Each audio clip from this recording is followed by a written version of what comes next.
Good morning. I'm Paul Meijer, creator of DealerVendorMatch.com, host of Sunday Night Live Show on LinkedIn, and one of your co-hosts in today's Vendor Summit. DealerVendorMatch.com launched in November of 2020 to enable vendors and dealers to connect and create relationships for mutual benefit. You'll hear more about DealerVendorMatch.com in a bit. For now, one of the bonus benefits for me with DealerVendorMatch.com was the opportunity to team up with Joe Perez and FixedOpsPros to create this really special day for all of you. Over the next few hours, you'll meet innovators who bring a plethora of products and services to the automotive space, from digital data to drop-off and pickup, online scheduling, and so much more. One of these innovators could be a perfect match for your dealership. So without any further ado, let's kick off today's Vendor Summit.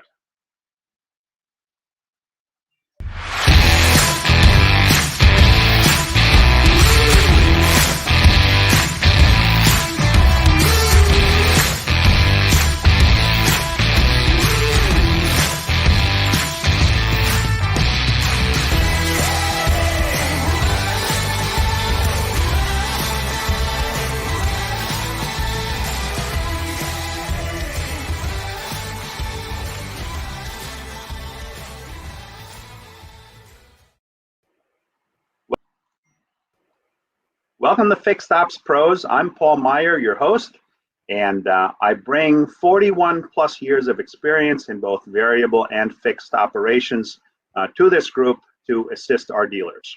My co-host is David Foy.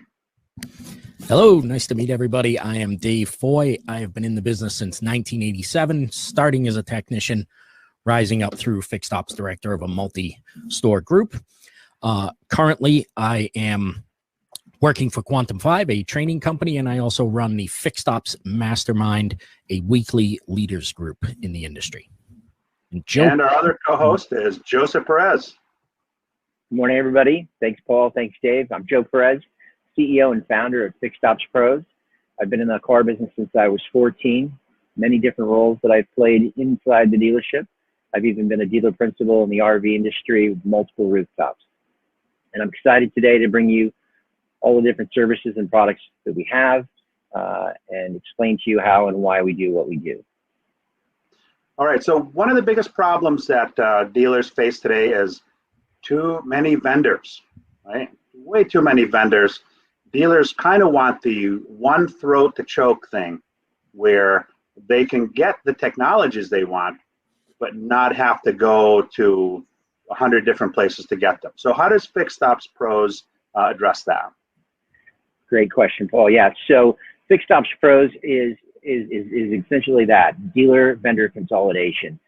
We work with and vet out many different products and SaaS products and services along with physical products, many of them that wouldn't reach the automotive market just plainly because they don't speak our language.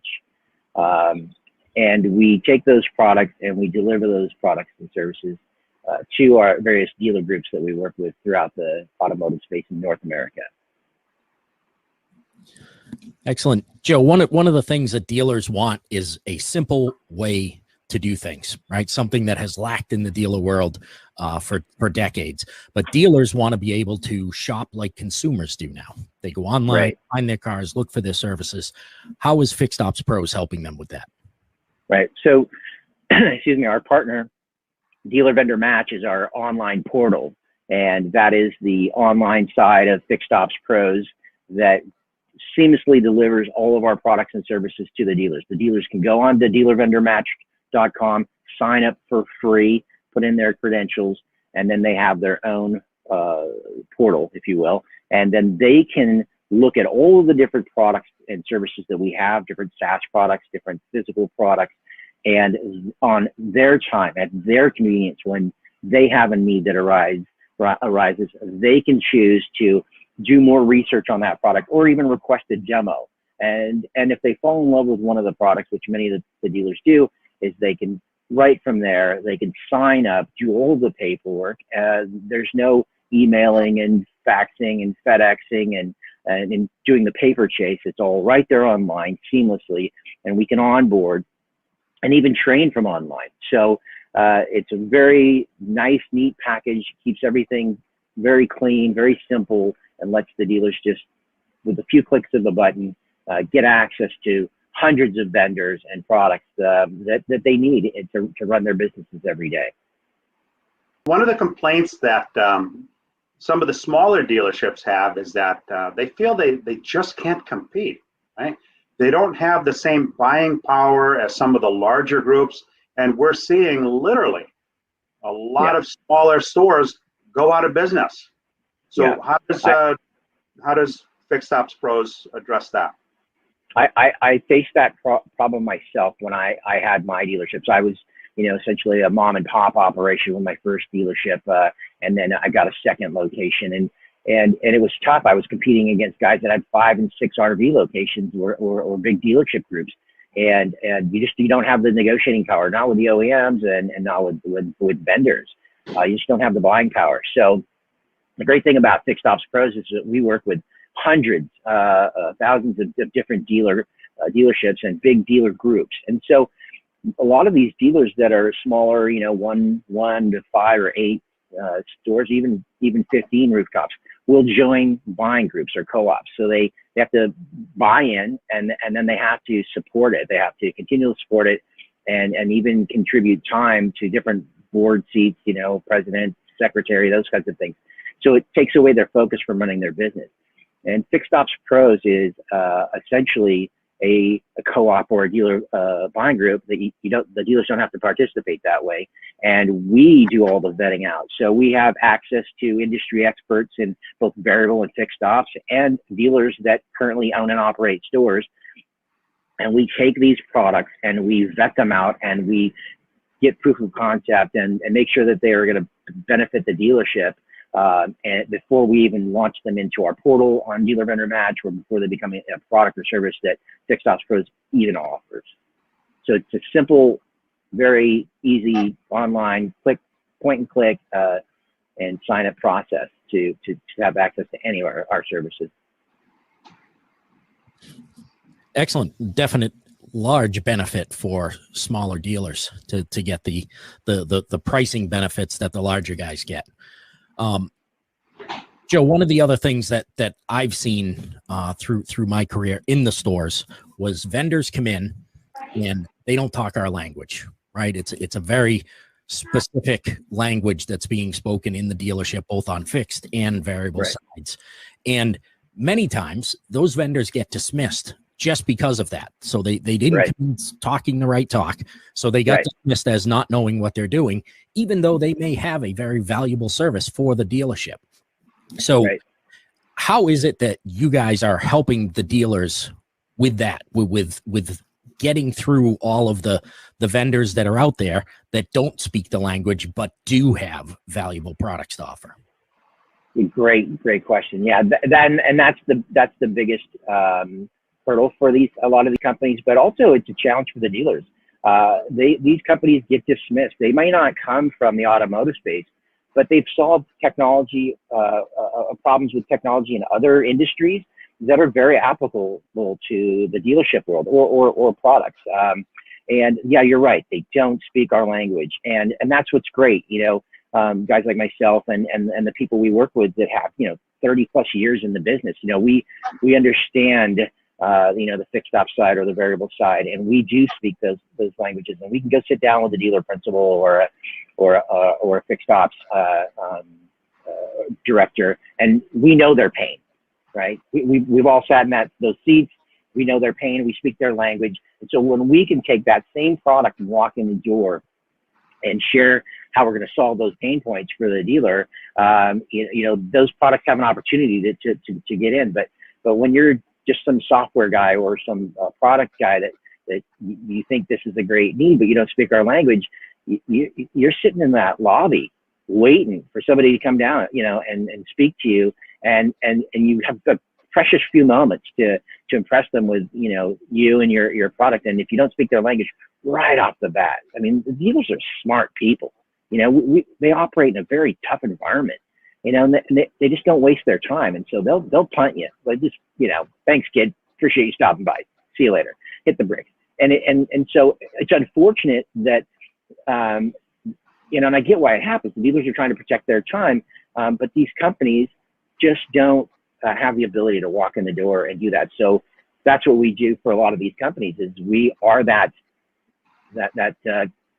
intermediary where we connect them after the vetting out process, and we know it works. After we've plugged it into a few of our friends' dealerships and vetted it out, then we do the proof of concept and make sure the product works and all of those things, and then we go to market, right? So we can save these companies 5-10 years of pain and suffering and maybe failure from not getting in the marketplace to being very successful in the marketplace.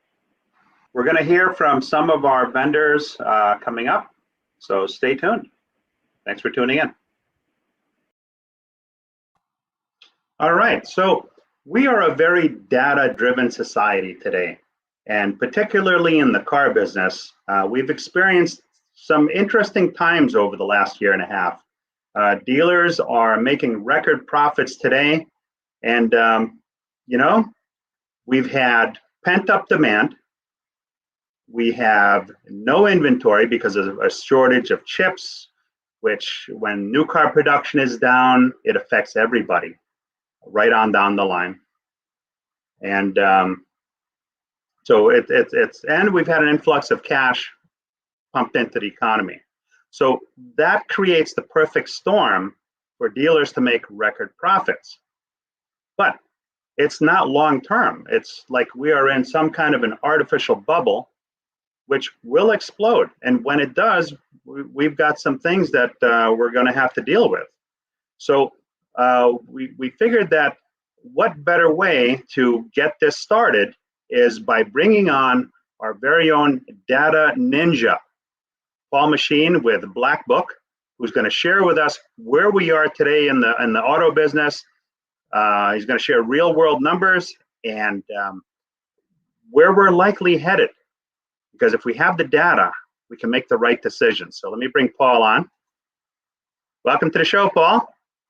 Well, thank you, sir. I'm super excited to be a part of this group and to be able to share the information that we have and hear the concepts and ideas that everyone is bringing to the table to help this industry not only survive, but thrive during the pandemic and moving forward. Why don't you tell us a little bit about you, and then I'll bring up your presentation and we can go from there. Perfect. So I'm an industry veteran. I agree 100% with you, Joe, when you said you got to walk the talk and speak the language for a dealer to embrace. And I'm a 32-year veteran of the industry. The first 15 years running dealerships. I had my own Nissan store for a while and had the fortunate experience to be recruited by DealerTrack. And I spent the last 17 years on this side of the aisle as a SaaS provider and now as a DaaS, data as a service provider. And I'm able to blend my retail experience and my service ops experience into how you should be using data and analytics today, what to look for.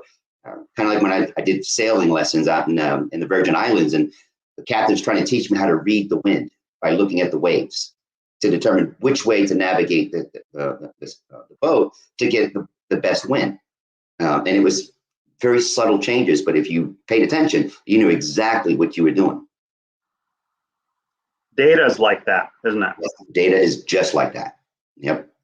Without precision data, it's hard to make really great decisions. And the great thing about data is that it's real information. Yes. Right? It's not somebody creating something. It's real information from real occurrences, and we can use that to make real good predictions. So here we go. I'll bring the screen up. Okay. All right. Take it away, Paul. Super. So thank you for joining us. Paul Machine with Black Book, where data and common sense come together is an expression that I like to use because that's what I do. I want to talk a little bit about what the bring it to me economy and the sourcing challenges that we are now experiencing. And if you've been following any of my vlogs since the beginning of the year, I've been describing the coming perfect storm, and the waves are starting to crash. We're starting to experience that now.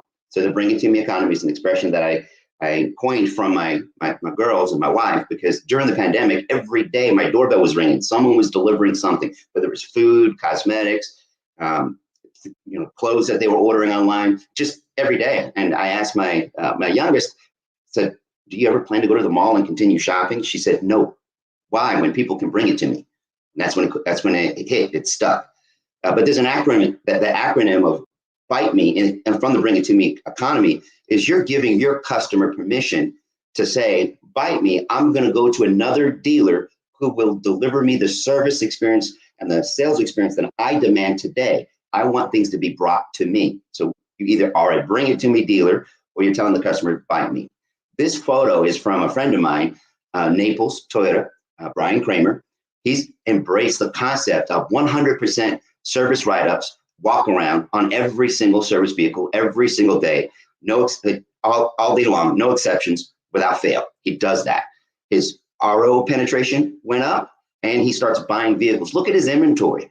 Today, there are dealerships and groups that are complaining, I'm running out of new cars to sell, and I'm running out of inventory to source. I'm paying 100, now we're 136% to market. That slide right there, ending of June 19th, is our 21st week in a row of increases. Now, it's a softer increase than it has been in the past, but it's still an increase. Instead of a 2-point jump, we jumped 1 point. 136% is where we are price-wise. The lowest weekly gain in 17 weeks is still a jump. Just think about that. Let that sink in for a minute, right? So I always like to ask, message me for Black Book partners who can help you find alternative channels, sourcing channels, or for the data, if you wish to build or design your own proprietary technology to answer the challenges that are coming up today. So I've been talking about this 136% compared to the beginning of the year. There it is. That purple line is just skyrocketing. And my number one question I was asked during Digital Dealer 2 weeks ago is there an end in sight? I don't think so. And I'm going to build the case for you in a minute. This is our retail listings from our Retail Market Insights. And this is where I'm going to start laying down the foundation that you not only need to really embrace the top 2 strategies that I keep recommending and suggesting, but if you don't, as a dealer, you will start struggling. You're going to feel the pain. This is a snapshot of the 40,000 plus dealership websites, new car and franchises that we analyze and watch every single day. We collect all the analytics, the vehicle descriptions, and the metrics behind it. That snapshot is of 2 million VINs. You can see that the wholesale price increase of 136% is compared to the retail price increase of 122.5%, a little bit just below 123%. So what is a dealer to do to make up that difference in between I have to pay 36% more for my vehicles if I go to the lane, but I can only ask 22% more. Now let's put that in a real dollar figure for retail sales. The average retail price increase was $2,700 from Q1 of 2020 to Q1 of 2021. Factor that into a car payment, I'm sorry, $2,100. If you factor that into a car payment at a standard 60-month loan, you just jack the average payment up by almost $55, $60 because of that price difference. How can a dealer preserve their margin? Easy. Instead of buying it at the lane, buy it from your own lane, your service department, right? And you'll get 1 service ROs. Easiest way to do it because there's no one else you're competing against. Also consider different ways to finance the vehicles. Think about used vehicle leasing. Spoke to a good buddy of mine, El Patron from Brooklyn Mitsubishi, #1 used vehicle leasing partner in the nation. He heard me he came up and found a lender that would offer him the unique opportunity to be able to do leases. And I can share that if you guys happen to be a Black Book partner, ask me and I'll give you the information. So this is our days to turn. Put your thinking cap on. 32 days has been the average for the last 3 weeks. We just dropped below 32 days average turn. I have never seen this market ever that the national average for days to turn is 32. Typically 60 is a good number. If you're a rock star, 45 days, but we have a national average of 32 days to turn. So let's go back to the lane. Dealers paying 36% more to buy a vehicle today. What has improved in the transportation and logistics from once I own that car in the lane and I get it delivered to my store? What's that time frame? What's that melting block of ice that Tim Scoutelis, another mutual friend of ours, talks about often? What is it costing the dealer in floor plan costs and transportation time because he doesn't have that car in inventory the day he pays for it? And he's got an average day, 32 days. It's costing him more per day than normal because he's got less time to prepare and recondition that car and get it ready. So the dealers need to start embracing the concept of, okay, instead of going to the lane and paying 36% more, what if I offer some of that money? Don't have to offer all of it because, again, John Q. Public coming into the service lane doesn't realize that a vehicle could be worth 36% more than what it was at the beginning of the year. They had it appraised before. There are some makes and models that have a $7,000 price increase from the beginning of the year. So just keep that thought in mind. So here's another look at the opportunity. Again, digital dealers talk about the opportunity we have for growth. So this is another snapshot from Retail Market Insights. This is just the percent of total used vehicles that are sold by franchise. So I'm a franchise Lincoln store. What percent of Lincolns am I selling as a percent of the total Lincolns that are being sold? So Dr. Alex Yurchenko, he's our senior vice president of Black Book Data Science and Analytics. He discovered that there are 73 models of 1 to 3 year old vehicles that are being sold at auctions where dealers tend to buy. That out of those 73, prices are being sold for above original MSRP. Above. Used vehicles are selling for more than the original MSRP. He identified which 73 models those are. If they're that popular in the service department, in the auction, there should be that popular in your own driveway, in your own service lane. Let's get out of our way and figure out how to develop alternative sourcing channels. When used vehicle prices account for 1/3 of the largest rise in inflation last month, we've got an opportunity to answer a problem that dealers are facing and don't know how to fix. Now, this next slide is really telling. This one talks about the percent of certified pre-owned vehicles sold by franchise as a percent of total used vehicle sales. And also, these numbers tend to pretty much mirror the percent of service vehicles serviced by franchise dealers, right? Check this out. Porsche is leading. They sell more certified pre-owned vehicles out of a Porsche dealership, and they're just under 25%. Now, we know they're not high volume. So what if I'm a Toyota store, right? Toyota's right below Volkswagen. I'm 13%, 14% of Toyota dealers, franchise dealers nationwide account for all Toyota sales. Certified pre-owned vehicles. What does that say? There's an opportunity there. Incredible opportunity. Instead of letting my competing dealer down the road sell my Toyota, whether it's a new car or an independent, I need to be the one to offer that customer the first right of refusal to sell me that vehicle. Don't need to go to the service. Don't need to go to the auction to buy. I need to be proactive and try to get in front of that customer. And there's many strategies today. There are many partners we have today that can help dealers facilitate a new process and help manage them to do it. Now, those are the cases just on the retail listing side.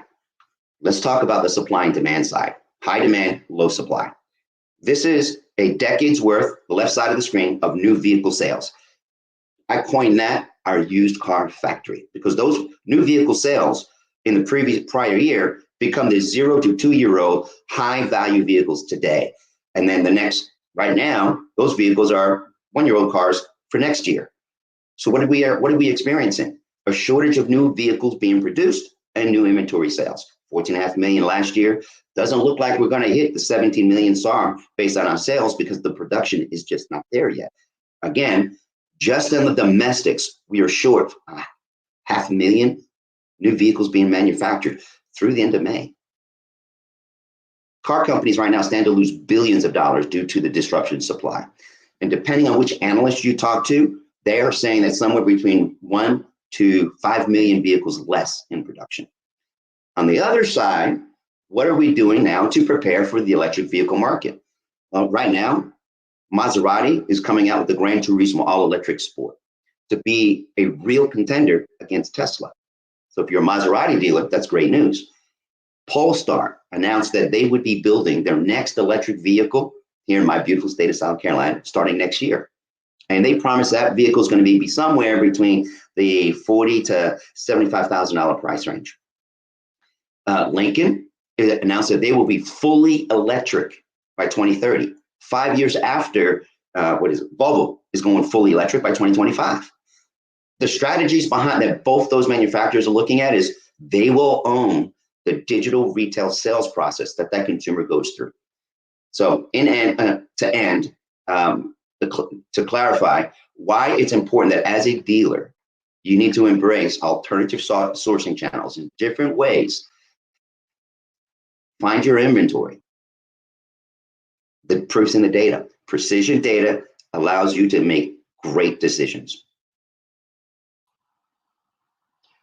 Thank you, Paul. That's some great data, because the problem is one where it's bigger than we think, because the new car manufacturing is down because there's no chips, right? Mm-hmm. That then rolls over into the fleet sales, because if the fleet companies can't replenish their cars, you were talking about being in a rental with 90,000 miles, something like that. 92,000 miles. They can't get cars for their fleets, and fleets make up a large percentage of the used car market. So now that's depressed.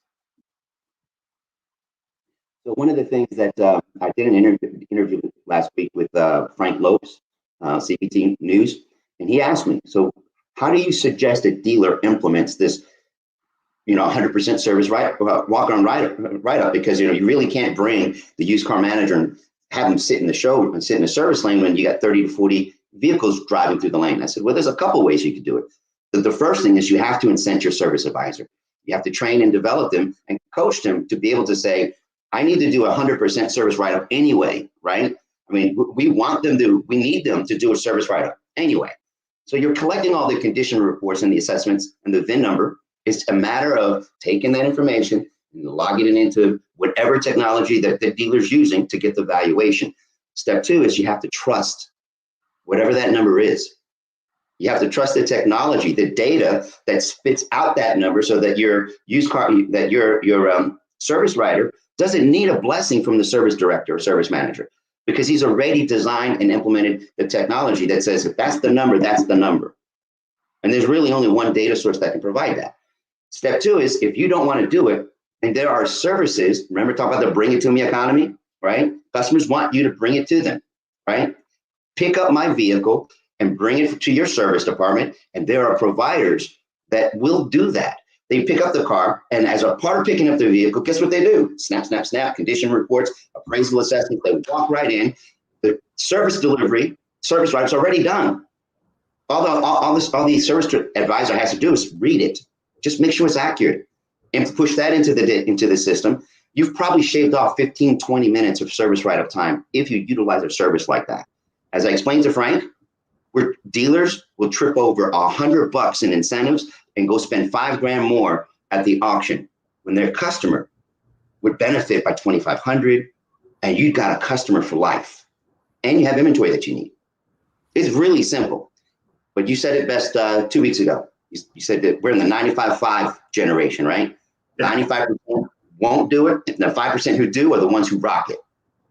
95-5 is the new 80-20. And one of the things that gets me so excited about the portal is that we have vendors on the portal that do just that. Now, the service advisor, and Dave can attest to this, they've got a busy job. They're busy all day long. So if we can keep them focused on what they do, we have drop-off and pickup services available through our portal. They do all that, right? So division of labor. You're good at this area, you handle that, take care of it. And it trickles right on down the line. The beauty of buying from your own customer is your numbers are going to be more accurate because you're not paying, you know the history of the car. If that car had brake pads and rotors put on 9 months ago, that's $400 or $500 depending on the model that you already know in here you don't have to spend. Or if the car had tires done, or if the car had its major service done. Did they just do the oil change, or did they do the actual service that costs more money? So these are all things that cut down on you having to go and buy a car at the auction and pay 36% more for, that's probably due for extra servicing. Save yourself the auction fees, the transportation fees, and get the inventory that a lot of people are complaining about that they don't have. I can count on these two fingers, these two hands right here, since I've been promoting the 6 strategies that dealers need to do to survive and thrive, that have actually embraced the first 2. You know, it's that 95-5 theory again, right? Yeah. And to answer you on the service advisors, the dealers that are doing it, there are service advisors who don't want to give up their service advisor role. They have trusted customers that they've been servicing for years. So not only are they getting their normal salary, but they're also selling to in the showroom.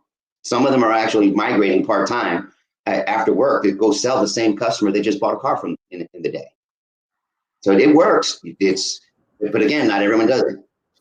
And it sounds like empowering that individual with the information that they need so they feel comfortable talking about buying that car from the service drive. So it's not just, oh, go hit up these customers for their car, right? But it's really empowering them with information. So when that advisor does that full walk around, or that car comes in after we've picked it up, that they know what they're looking for. And that starts also with the service managers providing that information to empower their employees. Yeah, part of all of that is that we need to get outside of the box and outside of the silos that our dealerships have put everybody in, where a service advisor is just that. That's it. He deals with service. If somebody needs to buy a car or sell a car, that gets handed off to somebody else. And we need to break down those walls and those silos and get out of the box and realize that there is a better way to do business. Absolutely, because the service advisor owns that relationship with that customer. So it should be as simple. In most cases, a service advisor will deal with the customer twice a year for several years, as opposed to every few years seeing them once in the showroom. So who better to build that relationship with? Absolutely. All right, so we've got a message coming up right now, and then we're going to go to our next company. Pleasure. I'm sorry I have to go.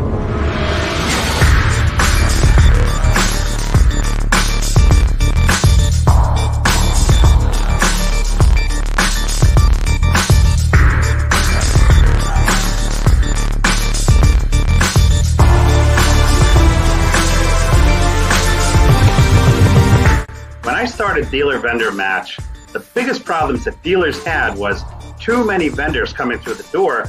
They have sophisticated gatekeepers set up just to keep us out of the store. DealerVendorMatch.com takes care of that problem beautifully. The number one issue I have when vendors show up to my doorstep is I have my day planned out.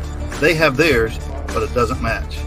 DealerVendorMatch.com makes sense to me because I can go out and find the vendor that I need at the time that I need it and find what's fitting for me. Find out a little bit more about them without somebody coming in with a hard sales pitch. Dealers, this is a free service for you to use. Just go to DealerVendorMatch.com, click on Dealer Membership, and sign up. It's that easy. Vendors, we make it easy for you also. We have 3 different plans with 6 different ways to pay for them. You want to save a third off your membership? Sign up for an annual plan. Just go to DealerVendorMatch.com, click on Vendor Memberships, choose the plan that best fits you, and sign up. It's that easy. DealerVendorMatch.com gives me the opportunity to meet with vendors on my terms.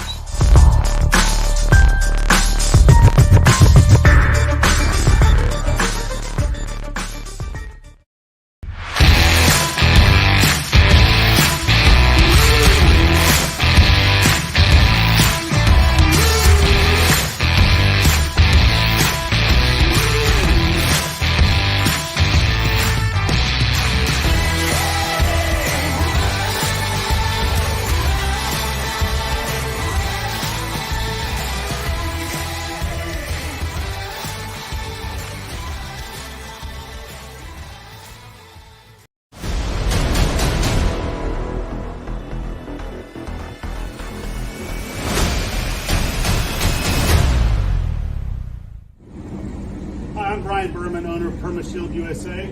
Just got back from running some errands, pulled into the driveway. Look what I found. See if you can zoom in right here. So that's a pretty deep puncture. It's one of these nails that have the screw threads on them. We're doing some construction on the new Permashield workshop. I assume I picked it up there in the last couple of days. This tire's had the product in it for about 6 or 7 months now. Obviously, I just realized it as I pulled into the driveway. But I'm gonna go ahead and show you that there's no pressure leak and the tire sensor monitor is not tripped yet. So let's look inside.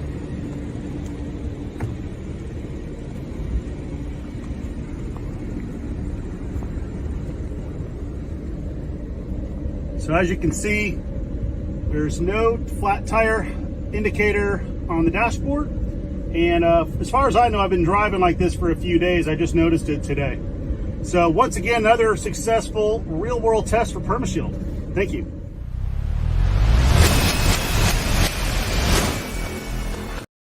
Hi everyone, I'm Katie Mayers, COO of Permashield USA, and I'm so excited to be here with you today. Thank you. Well, welcome, Katie. Thank you. Great to have you with us, Katie. So dealers are finding all of their profit centers and just being compressed down to nothing, right? So what is it that that your company is doing to help the dealerships increase those profits again? For sure. Permashield is an awesome product that brings real value to the customer, but also real value to the dealership. And from a profit point of view, it increases the margins tenfold. We have this awesome road to $1 million where we lay out how Permashield can actually bring $1 million to their bottom line. And what's really cool is Permashield is something that can be sold in sales, it can be sold in the box, it can be sold in the service drive. So it's a product that's not only going to increase your profit margins in the box, but really everywhere in the dealership. Excellent. Very, very important in these days. Well, yes, definitely. I mean, especially with the way the world has been and the pandemic that we've gone through, any sort of step forward we can make or any gain we can take from a profit center point of view, I mean, everyone's after that. Absolutely. Paul? Now, one of the things that everybody struggles with today is customer satisfaction, okay? It's very hard today to keep everybody happy. And from my experience with what I've learned about Permashield, is that you have a really neat product, and let me explain. We had a sports car that we just sold that did not come with a spare tire. And as much as we loved driving the car, we didn't really take it on far road trips because in the back of my mind, there was always this fear that if we got a flat tire, that we'd be stuck on the road somewhere, having to wait for, help to arrive. And that's something I know I've waited. I don't know what the national average is on how long people wait for, roadside assistance to come or what the safety stats are. But I know I don't want to spend time waiting for anything. In today's world where we expect everything instantly at our fingertips, the last thing I want to do is be stuck on the side of the highway with my family waiting for roadside assistance. So can you tell us a little bit about, how does Permashield solve that for dealers and for their customers? Of course. I mean, as I mentioned, it's a product that actually helps customers. So it is not like your, paint chip resistance or your windshield chip resistant, product that gets sprayed on or your rust proofing. This product actually solves a real world problem, and that's being stuck on the side of the road. The national average is actually 2.5 hours a customer will wait for AAA on the side of the road. 2.5 hours? Yes, 2.5 hours. So think about extreme weather conditions in the winter, in the heat in the summer. You can't run, you could run out of gas running your AC or your heat. Think about your mother, your daughter, your kids who just got their license and they're stuck on the side of the road and they don't know what to do. I mean, millennials, let's face it, do not know how to change a tire. And even if the vehicle came with a spare tire, which 33% of all new vehicles now do not come with a spare tire. So wow. 33%, it's crazy. So this product actually not only helps dealers with their profit center, but it keeps your customers happy. I mean, you're saving customers time, you're saving them, you're giving them back convenience and a worry-free experience with that vehicle. So, I mean, as a customer experience expert, and the reason I jumped on board with Permashield was because I believe this was actually a product that could help the customer. You actually get to, I mean, a lot of road hazards in terms of deaths and fatalities and injuries come from being on the side of the road. So you're also protecting them and saving lives. And this really, this product is quite phenomenal because it is a product that solves a real life problem. What I loved about it is I've seen some videos where there were several nails in the tire. Mm-hmm. And then the car was left alone for a month or longer, I believe. Yeah. And when the person came back to the car and checked the tire pressure, it had not lost any air. I mean, that's incredible. Well, here it is that when a customer rolls over a nail, they are never even going to know it happens because Permashield will seal that hole instantly. So you won't lose PSI. The customer will not lose PSI, and they'll just keep going along their day. They may or may not actually see the nail in the tire when they roll home because that head of that nail or screw might have worn off before they even get home. So then that nail in the tire just acts as a permanent plug, which Permashield has sealed around. So they won't at all lose PSI. They will get safely, if they even notice that they rolled over a nail, they'll get home safely. And at that point, they get to make a decision. Do they keep it because they're fine with the nail being in there, or do they want to take it in and back to the originating dealership to take the nail out if they need to if they feel more comfortable putting a little patch and then just reactivating the product. So it is it's quite amazing. That's cool. So Katie, the loss adjustment ratio for dealerships that reinsure themselves, a lot of that is within their road hazard insurance policies. And so from what you're describing, it sounds like this is going to help prevent a lot of those claims that would have had to have been processed. Is that correct? 100%, yes. I mean, with having Permashield in the tires, not only does it actually bundle really well with the road hazard warranties, and if the dealer does reinsure themselves, it does actually reduce claims, which is another way that the dealer makes money. So all around, this product is a profit center. Yeah, and fixed ops departments are the ones that's actually installing this product. So now you have a product that F&I sells that fixed ops actually gets to make some money on. 100%. Our recommendation is always to do an internal charge of an hour so that they also make money and it's a profit center for them, for sure.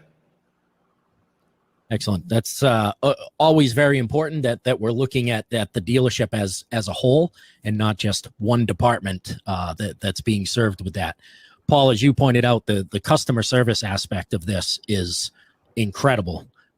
It's one of those peace of mind products, right? Like you stated, Kate, it's not like paint protection.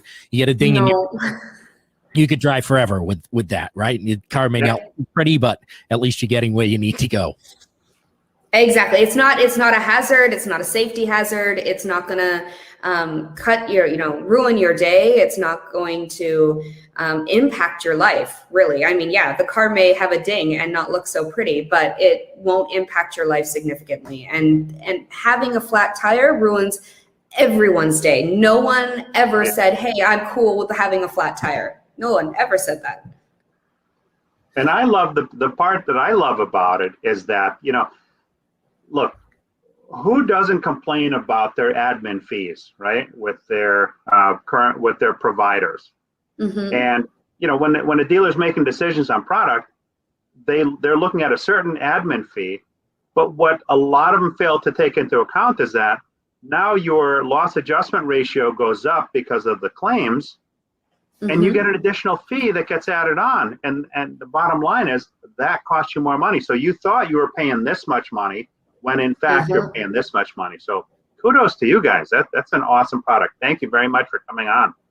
Oh my gosh, thank you for having us. And as we said, this product, as I said, this product is phenomenal. And I think that any person should have it in their vehicle, but especially the female consumer, the woman, the safety of the children. And there is not one man that wouldn't want his wife, daughter, sister, mother to be safe. And really, there's not one man that wants to be late for a meeting or his kid's soccer game due to a flat tire. So it's an all-around a product that works for absolutely every single customer. Awesome. Thanks again. Excellent. Thanks. My pleasure. So as you can see, there are problems and there are solutions to problems. And these are real world things that will actually help you. You ever get a flat tire, Dave? I've had a couple of those, Paul, and certainly they never happen at a convenient time, right? Like you never notice you need windshield wipers until it's raining out. So to be able to have something that gives you that peace of mind to know that your day is not going to be interrupted, just a great benefit to a customer. Yeah. And that 33% of new cars don't have a spare tire. Right. I mean, so then you're really stranded out there. That was shocking. Yeah, I don't think most people realize that a lot of vehicles do not have spare tires now. And then besides the fact that if I had a spare tire, I wouldn't know what to do with it. So well, imagine the surprise on somebody's face when they have a flat, and at that time, that's the first time they realize that. What do you mean my car doesn't have a spare tire? Yeah, exactly. That's scary. It's a great peace of mind product. Whether it's my wife out there driving, or you've got a child that's driving, you're keeping them off the road. You're keeping them out of maybe a potential bad neighborhood. And then there's the time and the cost and all of that. Why have AAA if you don't need them, right? I just think it's a much better route to go down than getting the flat and having to fix it or repair it. And let's face it, these things never happen at the right time. I was on my way to a conference in Baltimore. So I'm leaving early in the morning. I get in the car, I start it, my tire light's on. Yeah. I go to the tire retailer. Now, my local guy's good. They helped me out. I bought lots of tires there, and they gave me priority. But guess what? I still killed an hour and a half before being able to get on the road. Had I had that in my tire, I wouldn't have even known there was a nail, nor would it have mattered. Right. Because like I said, I've seen videos where, there are multiple nails in the tire and the car is sat for a month or 2 months, and get back in it, drive away. Yeah. Not one bit of air left the tire. And, we talk about the evolution of technology, and we think a lot of times a digital product, but this is a perfect example of an evolution of a technology that is making someone's life better, and it should be in every car. Yeah. I mean, I don't know why it's not. It's a fabulous thing. It's a hard product as opposed to a software product.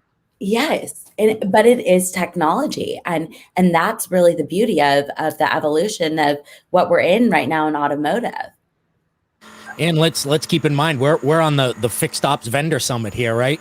This makes money for fixed operations, right? This isn't a warranty that's getting sold in the front of the house where the finance director is pocketing a nice commission, and then service is left to try and deal with that company.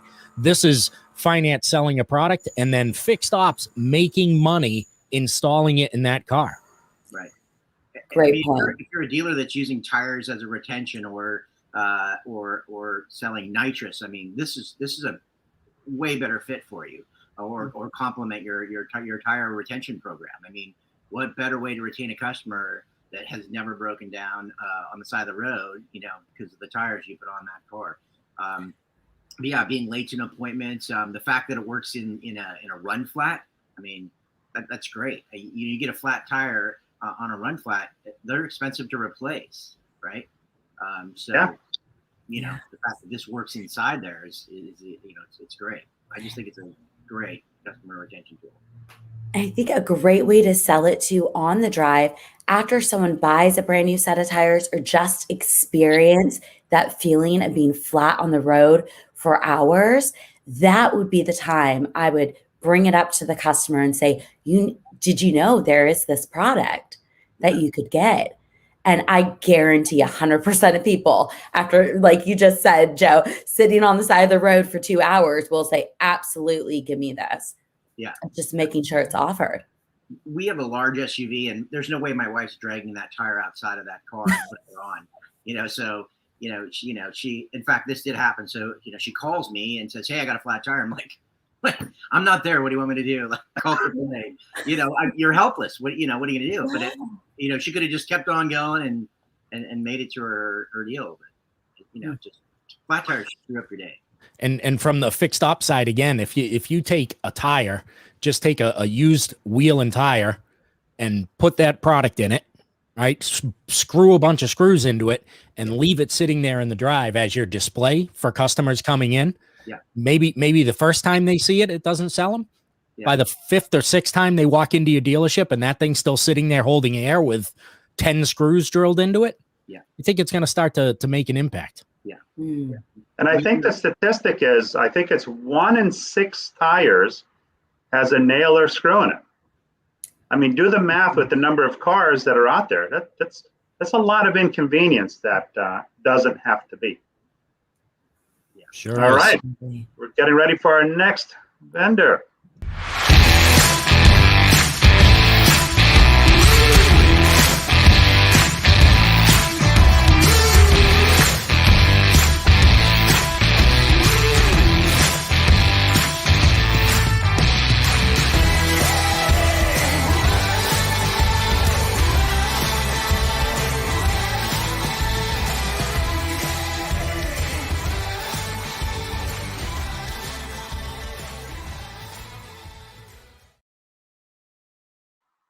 My name is Eric Scharf. I work for Golden Gate North in the San Francisco Bay Area. We've been working with car dealers for over 30 years, and we're proud to bring you another revolutionary product to help your dealership. Welcome, Eric.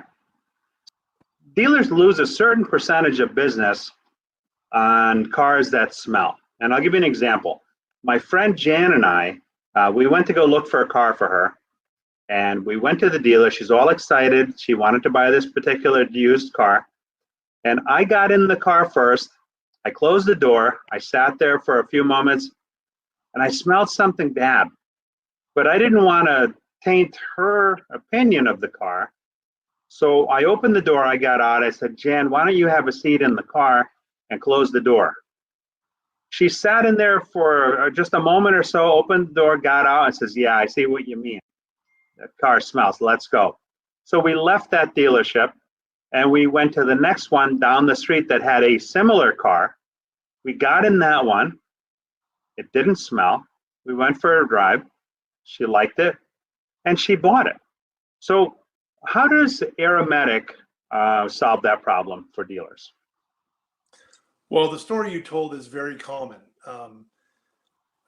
People that are in a dealership environment, they know that there are certain cars on their lot that smell, and every used car manager knows which one that is.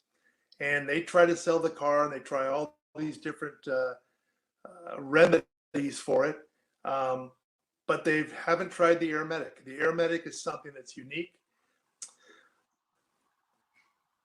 It eradicates odors from the vehicle by changing them in a molecular form. What it does is it oxidizes the odor source. It changes it so it cannot return. It's effective, it's fast, and it's very cost effective for what the dealership's trying to do.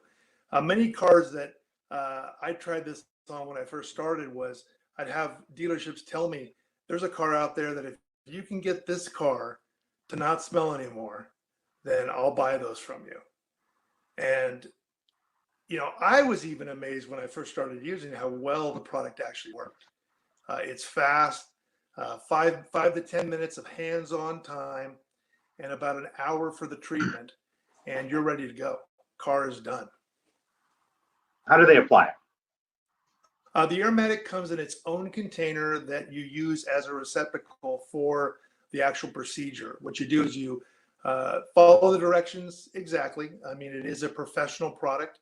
It's designed for professionals, but very easy to learn. You take out a tablet or two, depending on the Airmatic model that you get, and you apply a reactant to it, and you place it in the vehicle so that it can off gas. The best place to put it is the intake on the bottom of the vehicle where the air comes in, because you want to run the vehicle's recirculating air system while you're running this. That way you can get the effectiveness of the Airmatic getting into the condenser of the air conditioning, where sometimes in the summertime you'll smell a little bit of a moldy smell when you're using your air conditioning a lot. Also brings up another point in where you can actually use the Airmatic as a service that you can sell in your service department for people. If they're changing a cabin air filter, which happens a lot, you do an Airmatic treatment and you're refreshing, killing germs, killing bacteria in the vehicle and getting rid of any unpleasant odors. So this is something that the dealer would do, what, every 6 months or so? We recommend it every 6 months to a year, and with every cabin air filter change, because that kind of, I think the recommendation on that is 1 year. So it's a good practice to get into, because it's simple, it's easy, and the customers will be very, very happy with the results. Right now, we're kind of in a funny time with COVID. We've had, I think, about a year and a half worth of COVID, and everybody's concerned. A lot of people are afraid.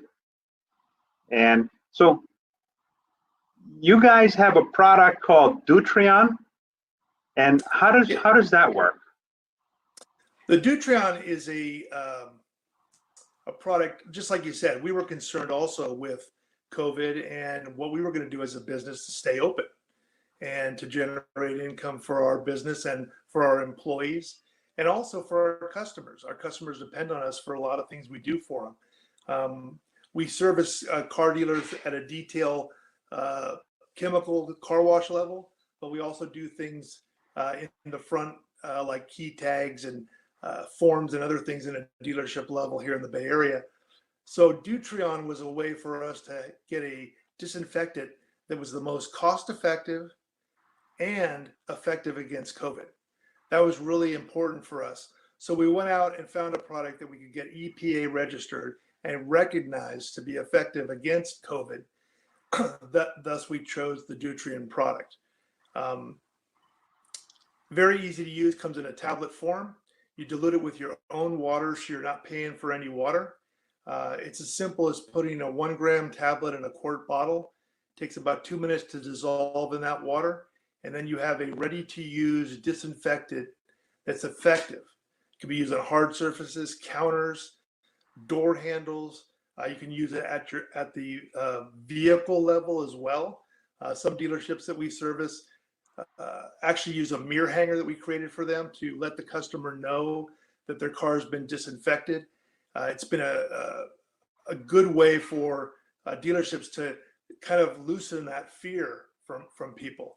Of course, you know, the unknown of COVID was something when it first came out was very unpredictable. Nobody knew really what it was, but the Deutrion was a way for us to combat that and to give our customers something to give their customers so that everybody could benefit. So the customer gets in the car, they see the hang tag, so they see that their car has been disinfected, and then the dealers, you could put a coupon right on there as a kind of a retention tool.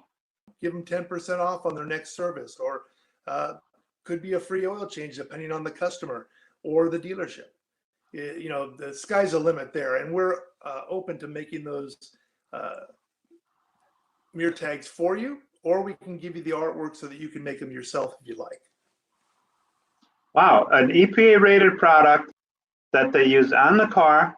And so they could foreseeably use it in their service waiting area as well, right? Any place where a customer touches, whether it be a counter, vinyl seats, anything. Yeah, the waiting area. A lot of the dealerships have real nice waiting areas. You can wipe down all the hard surfaces, vinyl, counters, safe, effective. Again, we did a lot of research on this product, and there was a lot of products out there with a lot of claims, but none of them really had that EPA registered number that the EPA tests the product to make sure it's effective. And that's what we went for, and we're really happy we did, and so are our customers. Well, thank you very much, Eric. I appreciate your time. You're welcome. It's been a pleasure. Thank you very much. Wow, smells in cars. You know, it's I had a friend of mine. She bought a Mercedes, and a used Mercedes, and they did a job on the car, but she bought it in the late spring, and once summer got there and the heat on the car smelled like smoke. She doesn't smoke. You know what? Do you have any idea what a car that smells like smoke, how that affects a non-smoker? Terrible. They tried their best to take the stuff out. This was another product, another company, but they couldn't do it. And she ended up selling the car a year later. Now, this was not during COVID time. So you can well imagine the depreciation that the car hit a year later. And she hardly did much in the way of driving, but she had no alternative but to get rid of the car. And that's kind of a shame. Yeah. You know, a lot of people think smoke's the biggest problem. It's definitely one of the problems. But, you know, if you've been on the retail side and you've taken in a trade, soccer mom's car, you've got juice, you've got milk. Milk's the worst. Oh, you know, there's some just, you know, Cheerios crushed down there with some milk. It's just bad. And a lot of these dealers will, you know, do a quick spray of something, and it's almost like a Febreze, if you will. They're just kind of mask it and sell it. And a lot of these cars you get into on the used lot, you can smell some of the chemicals that they've used to try to mask those things, or you know, they tried to remove them, you know, with good intentions. But I tell you, this product's amazing. And if, you know, with my experience being both on the RV and the automotive side, I can tell you, having an RV that smells like people doesn't sell well, right? You know, the food they cooked or they smoked, or even sweat, like from your sweat from on a cloth, it's horrible. And this product is absolutely amazing. Literally 45 minutes, and you have not only disinfected but sanitized, but you've killed everything in there that's going to smell. It's almost like tenting a house and killing all the bugs. It's amazing how good it is, and how fresh and clean the vehicles actually smell afterwards. So it's an amazing product. Yeah, and it's just like when you show a house, you know, you take down all the personal photos. And when you're talking, I was thinking, yeah, people have a personal smell, whether it's your kids in the car or whatnot. And when you go to buy something, you can't see it as yours if you can hint into someone else's. So I think, yes, absolutely. When you go to sell a new car, this is a must. But then also, I'm thinking of, you know, that friend that maybe has accidentally spilled something in your car and you've tried so hard to get it out, and how much I would appreciate this offered in service. And going back to how our dealers can make a little bit more money, like the Permashield, this could be another product we could offer. Yep. Right there, and just you're offering to replace their air filter. That's the time to do it. Like put it in, run it through. You've cleaned out the whole air conditioning system, the heating system. You've disinfected it, you know, sanitized it, and you're good to go. And that's going to smell like a nice, clean, fresh car when they get it back. Yeah, the sense of smell is your strongest memory. So Once you've smelled something once, you typically remember what that smell is. And so like you said, Nicole, when you go to your grandparents' house, you always remember that smell, right? Well, what it smelled like. And so to get into somebody else's car and have a different smell in there, it's instantly somewhere that smell is in your memory bank. And if it's not a good memory, then it's going to dissuade you from wanting to purchase that vehicle. Absolutely. Well, it cost one particular dealer a sale because I got in the car, I smelled it, I got out, my friend did the same thing, and we left. And the funny thing about smells is that, when it's your car, you don't really notice it. But when you get into someone else's car or they get into your car, I'll never forget, we took in a Nissan Versa on trade. And this person must have had Chinese food 5 nights a week because the inside of the car literally smelled like Chinese takeout. Oh my goodness. We had a doozy of a time selling that car. I would have bought that car, Paul. Well, that's the other problem now with all these gig workers that are bringing food to everybody. All their cars smell like Chinese food or Mexican food or burgers. There's an increased use for it. We had an RV that one of my managers didn't inspect the inside. And we took it in on trade, and it smelled like death on the inside. And it cost us thousands of dollars to pull out the carpet, and then it was just thousands of dollars. So this product would have been great for that. Too much. All right, on to our next.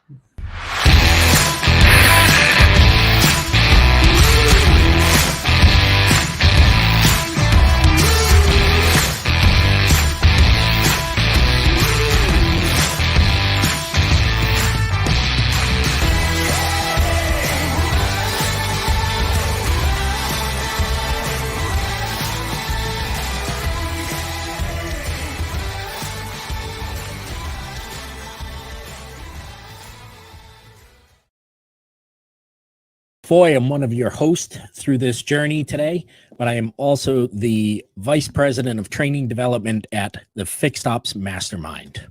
It's great to be here with you today, Paul. Thank you, Dave. Always a pleasure to be with you on any platform, my friend.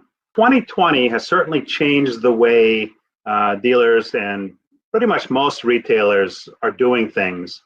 And in the car business in particular, where we have a lot of different dealerships located within the same area, there are some that have developed some really new and innovative ideas on how to run their fixed ops departments that could really benefit a lot of different stores.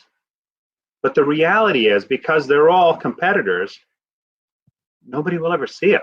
How does Fixed Ops Mastermind work around something like that?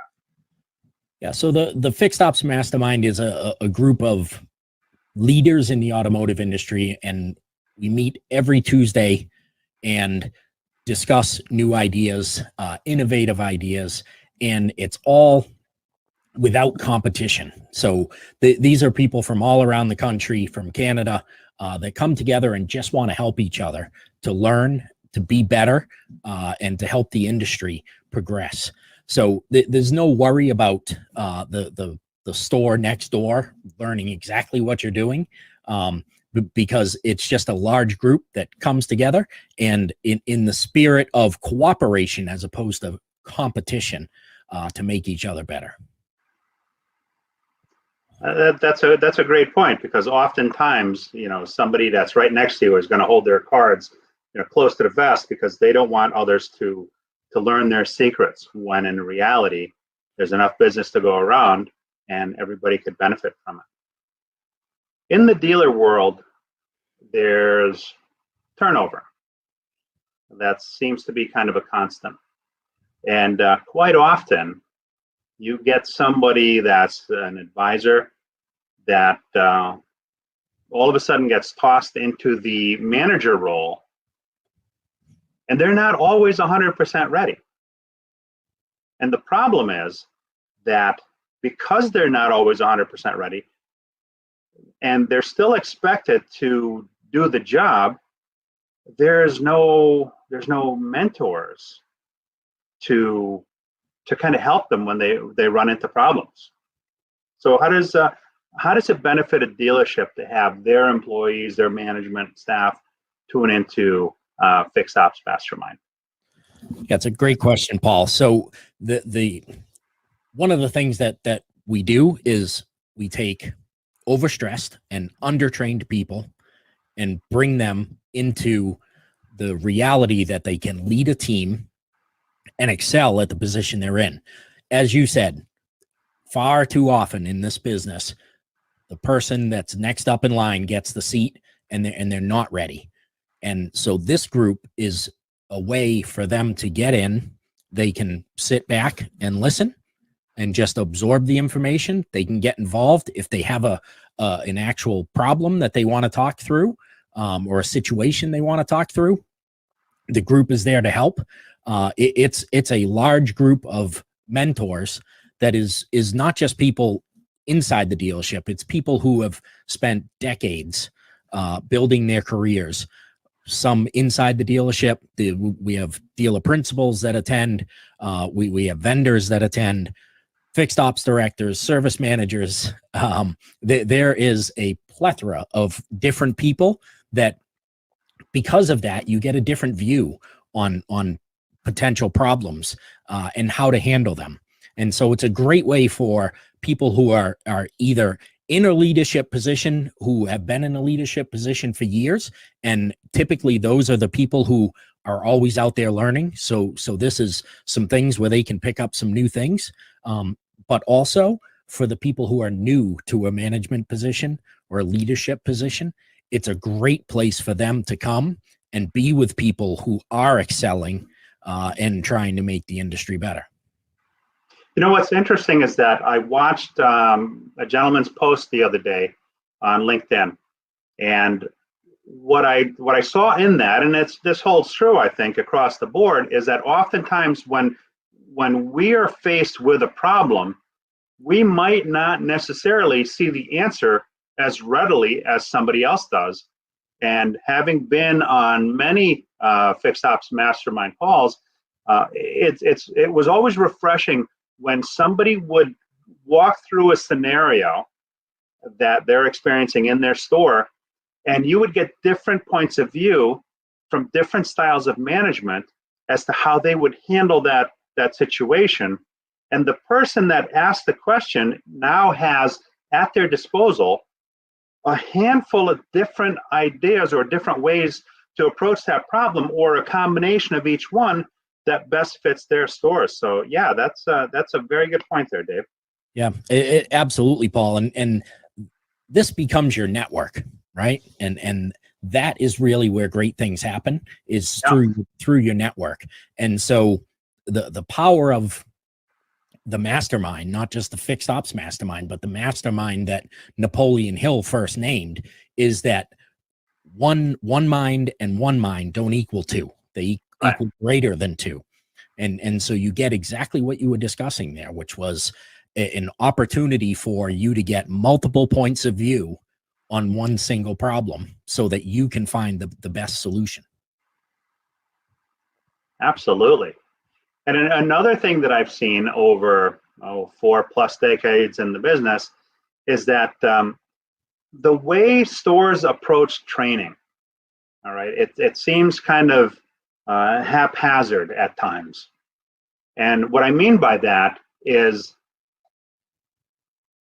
it's not always convenient to send the manager out of the store to the training facility.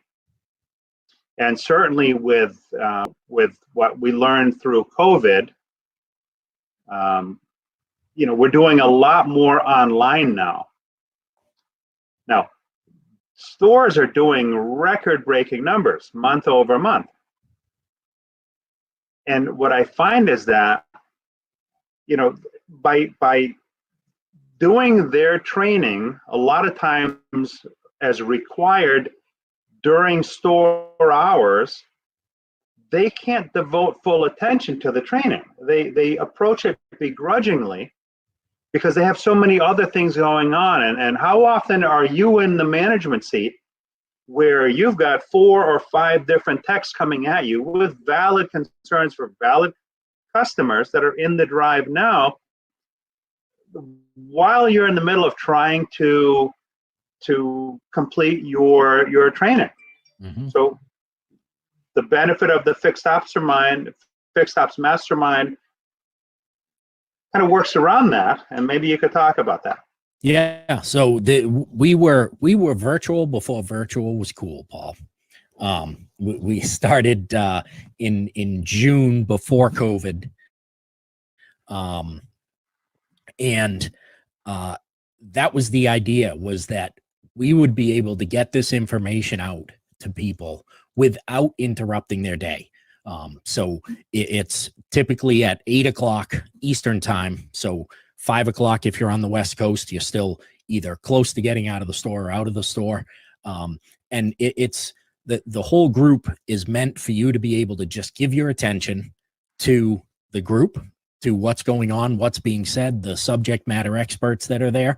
And it's like having a 20 group without the travel and the cost associated with it. That's really what you have with the mastermind every single week. No, that brings me to another point, is that hiring a trainer is an investment. It's an investment that unfortunately not enough stores want to partake in. And of the ones that do, the cost to bring in a trainer per day plus the expenses is typically very high. It's in the thousands of dollars. Okay. And while that trainer is there, and oftentimes for the next few weeks, everybody's doing great. They're following what they learned, they're executing, but then something magical happens. It seems that all of what they invested their money in as a dealership and training, it seems to slack off, and they tend to go back to their old ways. So the dealership has spent a lot of money, but it's not necessarily a long-term success because there's no long-term follow-up without really spending a lot of money. So the benefit of the Fixed Ops Mastermind, is continuing that education, continuing that training, continuing to be able to meet with other peers that can help you and can give you additional ways to make that training stick at your dealership without the crazy costs of a trainer coming back into your store again. and when you think about it, if you hire a trainer, if you're lucky, you get them quarterly, if you're lucky. Mm-hmm. More oftentimes, if you get it at all, it's either once or twice a year, compared to 52 weeks. Exactly. Of all of this knowledge, decades upon decades of knowledge. Yeah. And the as I said before, the network that you build from being in this group, the people who you now have their knowledge at your disposal to draw on when you need it. Yeah. You become friends. You can pick up the phone, have somebody or several somebodies that you can call on outside of the weekly meetings. Absolutely. Thanks a lot, Dave. I appreciate it. Thanks, Paul.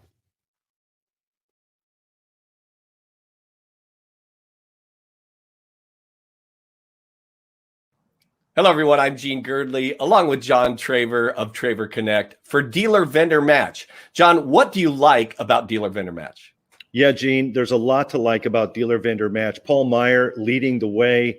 Paul's experience in this industry, and he had a great vision to take and put a toolbox together of companies that spend their waking hours building solutions for dealerships. It's hard to do it all in this store, and what Paul's done is assembled a great group of vendor partners for dealers, basically to expedite their process, vetted folks that are experienced, bring quality service and solutions to the industry. And then I think on the vendor side, it's a great source for you to channel reputable leads, people you can invest your time and efforts with to help them also grow the dealership itself. So Paul has done an incredible job, Gene.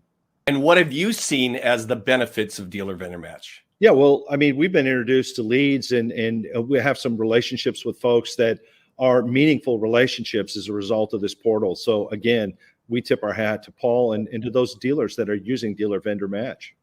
Thank you, John.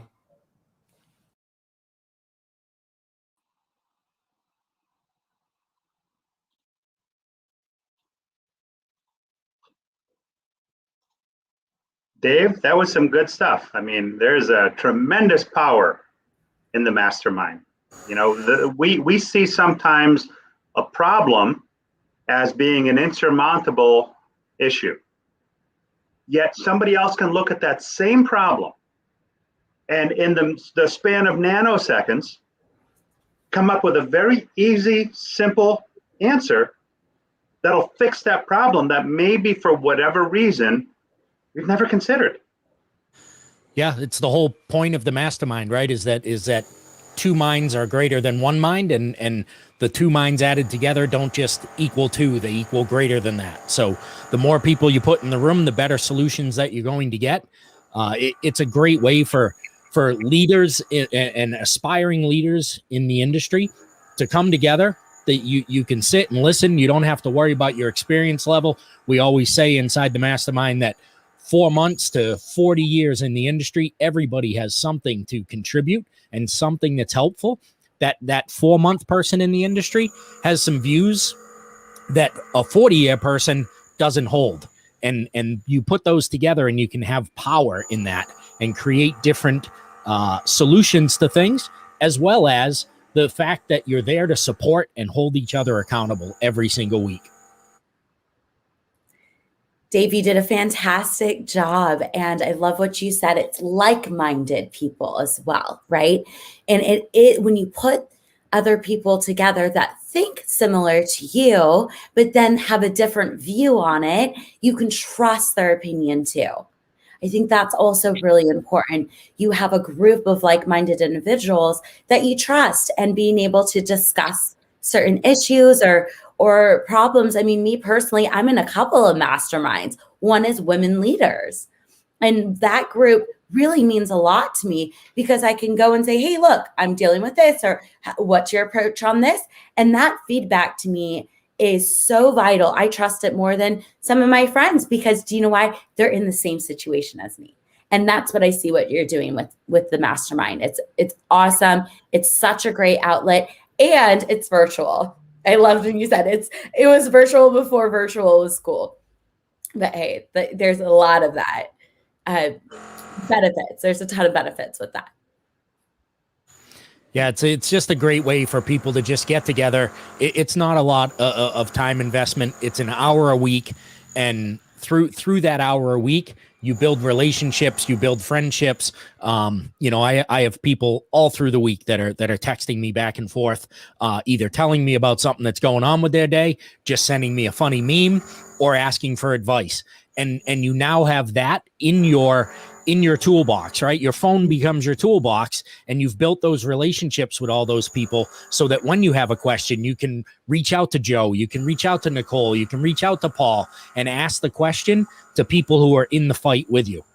Yes, and supporting you, holding your wings. Absolutely. Dave, one of the things you said that really resonated with me is that, we have such turnover in our industry, and we tend to take our best people off of their position and move them up into management, and we just throw them in there, and it's swim or sink. And the fact that you've been able to combine all these resources and get them the management skills they need for the processes, but the leadership part, which is really important for them to lead their team, it's a great need, in the space. So I'm glad you're out there making it happen. Absolutely. Yeah. Thank you. Yeah, the greatest process in the world is doomed if you don't have a leader to help execute that, and to bring that team together, to be that cohesive bond, to show everybody what the vision of the team needs to be, and get everybody there. And today is even more critical. We've got 5 different generations. We've got boomers still in the workplace, Gen X, Gen Z, Gen Y, baby. All of them, and they all need to be communicated to differently. and managed differently. And that alone is a learning curve and a job in itself. And if your dealership isn't proactively looking for resources like yours, Dave, to bring in and marry the old with the new and get the skill set and that leadership. I mean, there's some great people in our industry that can just really help the younger people or even the women. We're really lacking and we need more women leaders. So, it's just a great fit. Yeah, it's a great group of mentors that's available to anybody in the industry. And we have everybody from dealer principals through vendors that are there every single week. Just as you were talking earlier, Joe, about being able to talk the talk, this is a place for vendors to go and learn what the fixed ops talk is, right? To learn that language and understand that, to be able to communicate with other fixed ops people. We literally had one of the companies that we were vetting out, and that person actually ended up getting removed from that company, but she didn't even know what the term fixed ops meant. And she was leading a company with a product, and she kept saying, "What's this fixed ops?" And we're like, so it's you got to talk the talk. You got to communicate with your kind of self. Yeah, you can't run a McDonald's if you don't know what a McNugget is. And a couple of things that I find so powerful is the fact that it is multi-generational. Each generation kind of speaks their own language, and to be able to bridge that gap, I mean, it's invaluable, because there's nowhere you can go to really learn that. And you see events where they talk, like, take millennials, for instance, okay? You've seen millennial events on millennials that had no millennials in the event. Now, how are you going to learn something if you don't have a representative of that person in that group? And to the point of making friends, I've made some really great friends in the group. People that, who knows, I might not have met before, but I met them through the FixedOpsMastermind. And, I can't say enough good things about it. And Dave, one thing, you are bringing emotional intelligence to this industry and to these leaders. And Joe, to your point, that training, usually costs thousands and thousands of dollars, and it's ongoing. And to level up my leadership, I have studied it intensively. But let's say you do Tony Robbins, that's $100,000. And here, Dave, you bring that to your members. What a great benefit. Dave, you might want to raise your prices. Yeah. Not yet, though. Let people join and then raise them. Getting some money on the table there. Yeah, it's definitely less than $100,000. That's for sure. Quite a bit less. All right, on to our next.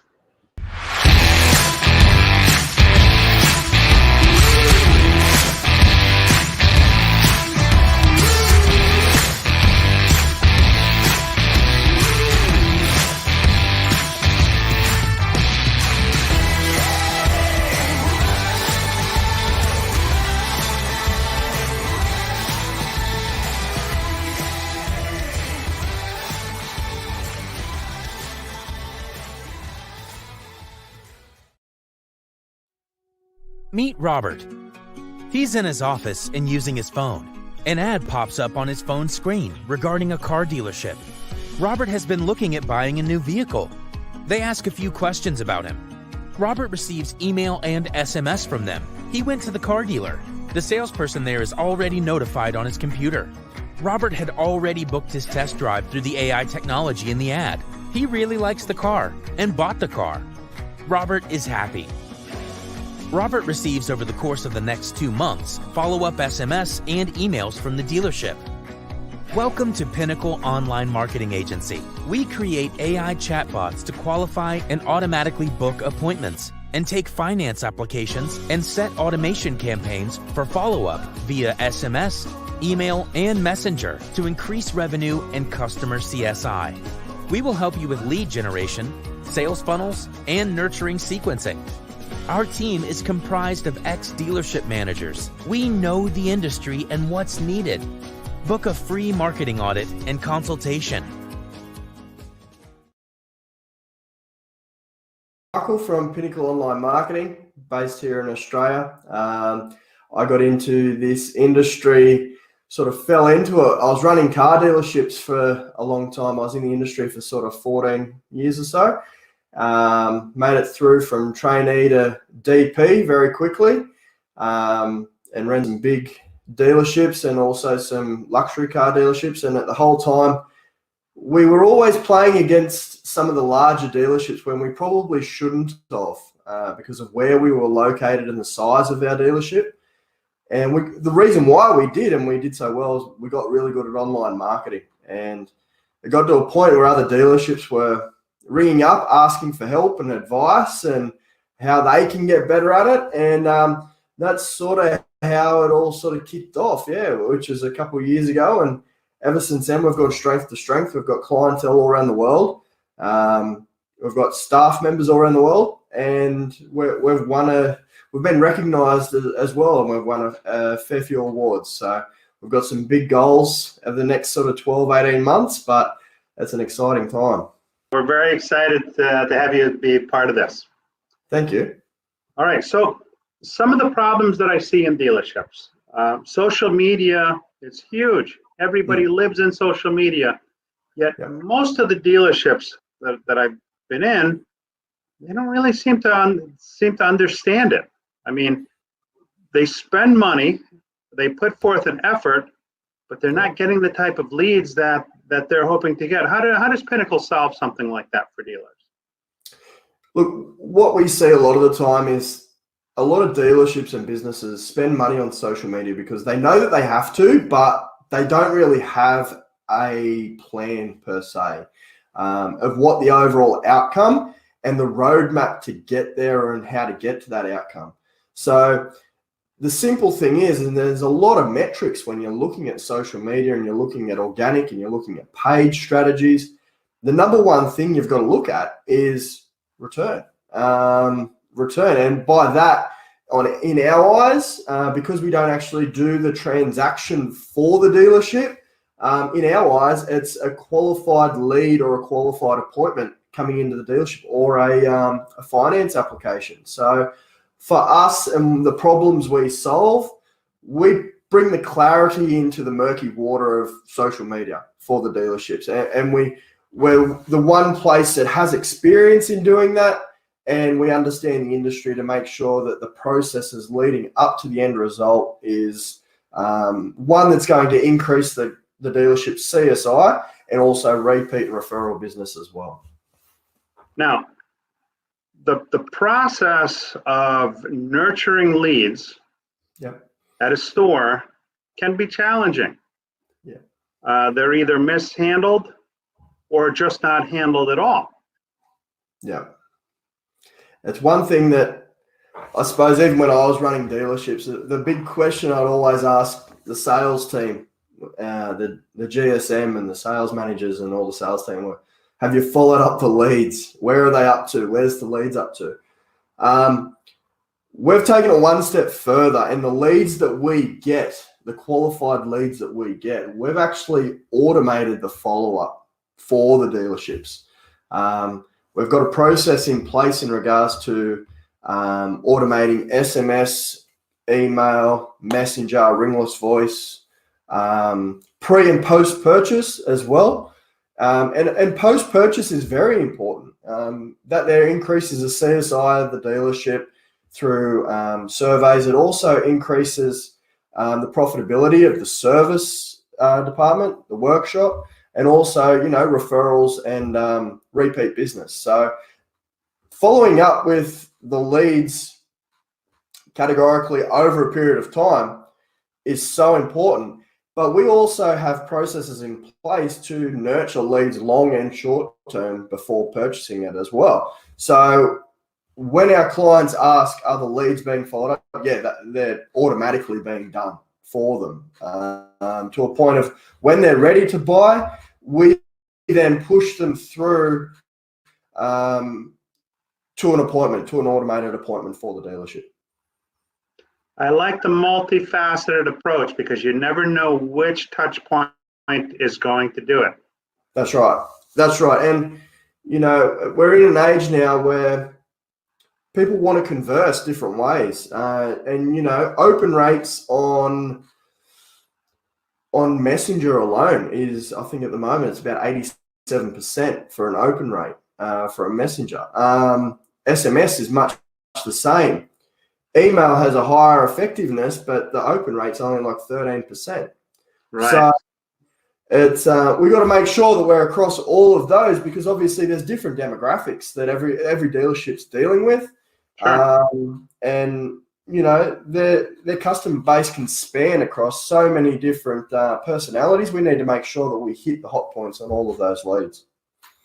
That's a very effective way to get through to the right person. Now, CRM, that three-letter word that every dealership, I see it often as garbage in, garbage out. Yeah. It doesn't seem to be any type of system, and oftentimes at the end of the month, the salesperson comes up to the manager and says, listen, I've been really busy. I've got about 300 calls. Can you please wipe them off my call list so I could start next month fresh? Yeah. Doesn't really do anything. So I'm sure you guys have a better way to do this. Yeah, so as I said, we've automated the follow-up within the CRM. So we've created our own CRM, and the automation is based on the sales pipeline in regards to what stage a lead is at. We can customize those stages for our clients as well. So we predominantly lead with a new lead pipeline, short-term and long-term nurturing, appointment requested, no-show, and then post-purchase. They're sort of the pipelines that we build out for our clients, and we have automation, as we said, SMS, email, messenger, ringless voice, all built into that. So then that way, those leads are being followed up automatically. So in turn, the reason for a salesperson not to input their leads into the CRM, there shouldn't be a reason for them not to, because the follow-up's done for them through our system. So the more leads that they can put into the CRM, the better off it is for them, because they're automatically being looked after. The hard work of nurturing a lead, if somebody's looking at buying in 6 months' time, it's been done for them. So the great thing is that they can push in the details of John Smith's looking at buying a Ford whatever in 8 months' time. They push it all into the CRM. They put it into long-term nurture. All of a sudden, this client's being looked after for the next 6 to 8 months, and then a notification comes through that John Smith has booked their own test drive appointment and filled out a pre-credit application. Oh, okay, this is somebody that I inputted into the system 8 months ago. So, yeah, it's a dirty word, the CRM, and they're probably not being used as effectively. But when the automation is there and a system is powerful enough to actually get an end result, it's you really want to look after that and put in anyone and everyone. I like the adjustability to the follow-up terms, because as salespeople, they're typically after instant gratification. Yeah. The person's, if they can't stuff them into a car that day or that week, then oftentimes there really is no long-term strategy. So to be able to adjust this, I see a huge benefit in that. Exactly. And now you follow, as you said, you follow them up from before the sale and after, which is also critical, because look, we all know that most of the time there is no follow-up after the sale until the new salesperson comes in and they're handed the list and they say, call Mr. Jones. Yep. And say, hey, hi, Mr. Jones, I'm your new rep at ABC Motors, and how are you enjoying your car that you bought from us 4 years ago? Yeah, and that's right. It's so we aim to bring in quality customers from the start, before they've purchased. So that there is via an ad on social media that we create, and then they go through different channels, whether that's through a qualified automated chatbot where we can get a qualified lead right through, or they've been looked after for up to 6 months, maybe longer, in the CRM system, automated. And then all of a sudden, they've been kept up to date with what the news is throughout the dealership through, value-based communication. After the sale, they're then being looked after to the point where if, Terry comes into the dealership and just starts out as a green pea and is given a list or a CRM of past clients, well, these past clients have been kept in communication once a week or once a fortnight, whatever it is, through different channels anyway. So they're actually recognizing the dealership and the relationship is already there. So the repeat business and the referral business coming out of those leads is huge. It's huge. And we create a lasting customer to make sure they're coming back there for the workshop and getting their annual servicing done as well. Well, Michael, thank you very much. Thank you for having me.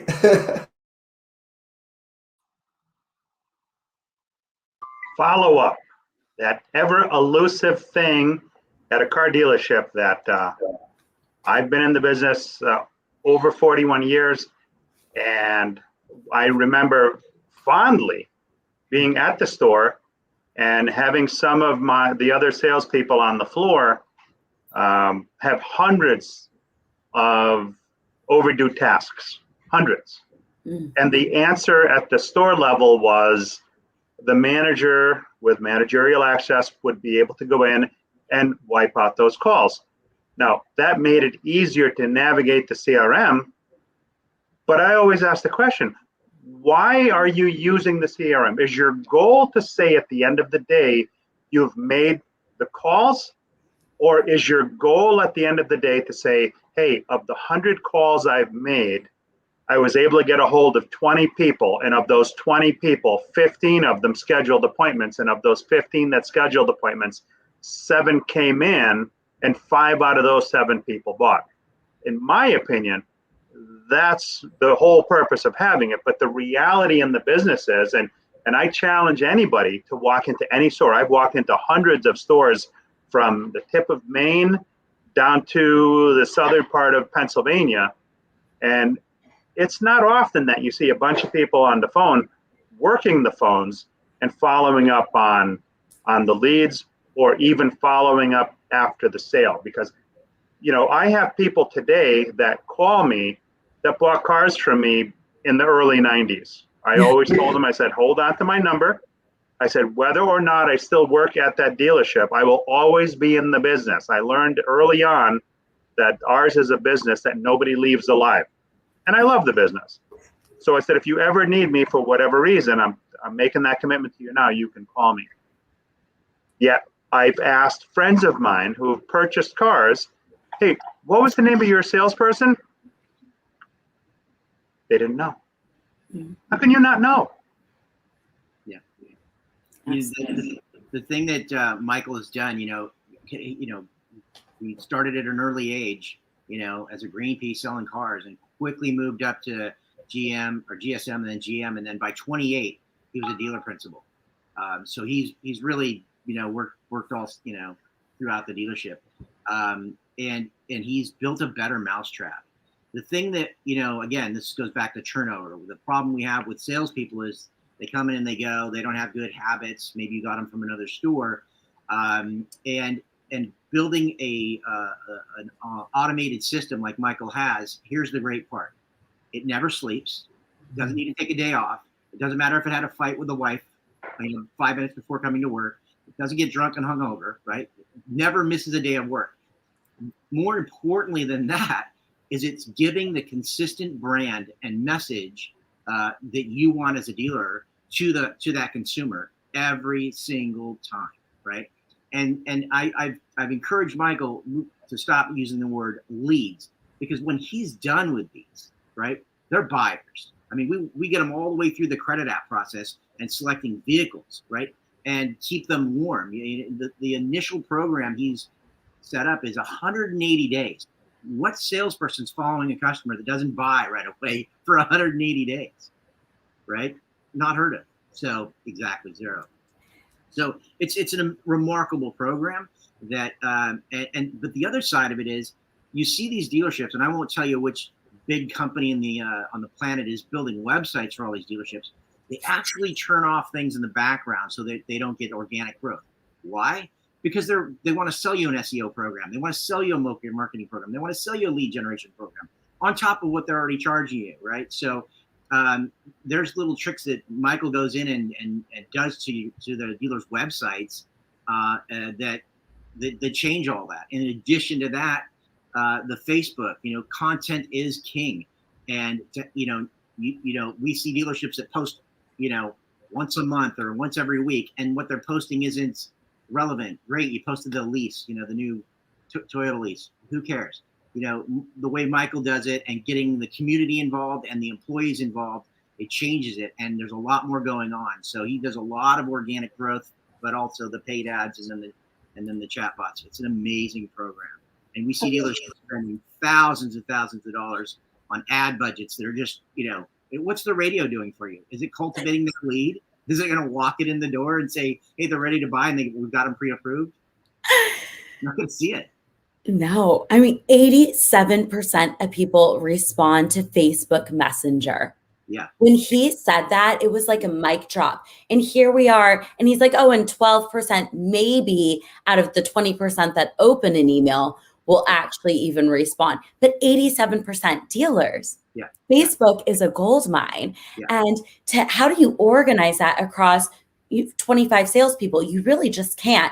And then that's where the evolution of this technology, automation, y'all know I'm the biggest fan of automation, but to have that type of automation in the sales department is gold. And the fact, if a dealer isn't doing this, I would really question the future of that sales for that dealership, because you can't beat that. If you pick up the phone, your percentage is about 5%. So the dealerships actually it has a very dangerous practice there. If they keep doing what they've always been doing, right, you're always going to get what you always got. And using this new technology and putting the system in place, it changes everything. They're just wasting money doing it the old way, I agree. Yeah, there's Joe, as you pointed out, there's a lot of stuff going on in the background that the dealerships don't understand, and they were never intended to understand it, right? We're here to fix cars and sell cars, not figure out how to market and do SEO and all that other stuff, which is why you need a partner that you can actually trust, that actually has your best interest in mind and has strategies for Facebook, that understands the algorithms of the specific marketplace that they're going into. It's just invaluable to have that partner that you can trust, that they have their best interest in mind. He literally had to become a subject matter expert on that process. Right. And that's what blew up for him. And that's why, he's even got customers that own security companies and real estate people that said, man, that's amazing how you got me here. Can you do that for my business? So he's gone beyond the automotive space, and he's got lots of different awards for the marketing he's doing in Australia. And we brought him here to the US because, we need it. There's a lot of people doing it the wrong way here. Yes. I like the fact that, automation is a double-edged sword.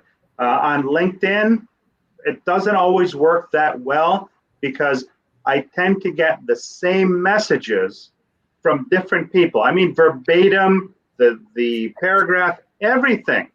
The other day, I got 2 messages from different people, exactly the same. And I sent each of them the other person's message and said, listen,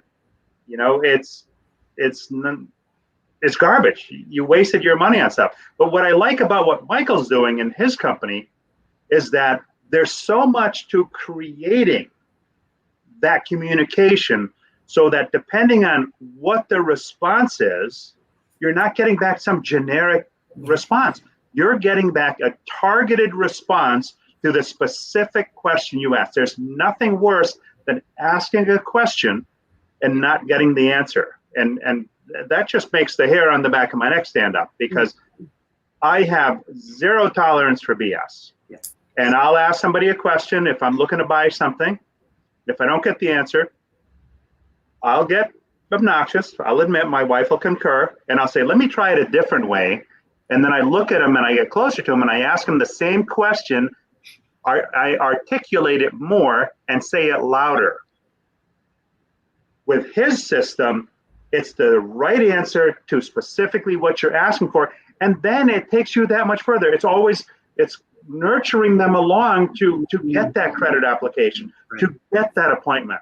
Right. Whereas, I do mystery shopping in the course of my business because I need to know where there's a need for my vendor clients. So I will proactively go out and engage dealerships to see where there's a need. Yeah. Because I don't want to waste anybody's time. Right. And I can't tell you the number of the follow-up calls that I do get. Some of them, a large percentage of them, you might have not as well not have made that phone call. Weak doesn't begin to describe it, and there is no nurturing. There is no asking for the appointment. There is no any of that. It's just pathetic stuff. So I tip my hat to Michael. He's doing some awesome stuff. Such a great point, Paul. Such a great point. When someone's showing buying signs, to be able to deliver an actual action stat, a credit app, or an appointment. When I was buying a car, I went through that same thing. And it was so frustrating to the point one time I called the GM of a store and said, look, I want to buy a car from you. Can you help me? Because this is what I'm going through. When I went through the processes and still could not purchase a car. So digital retailing, this is a must. You need to lead them to the water, give them a way to purchase from you. All right, on to our next.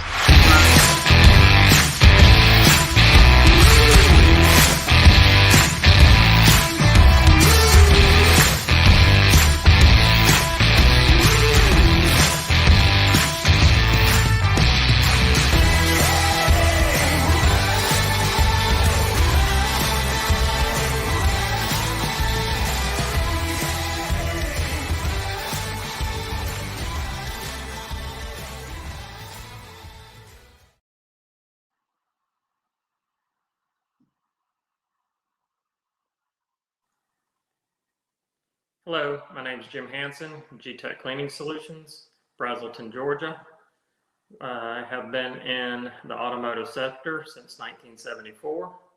Started when I was 4 years old working in a machine shop and have been in a machine shop working on engines ever since.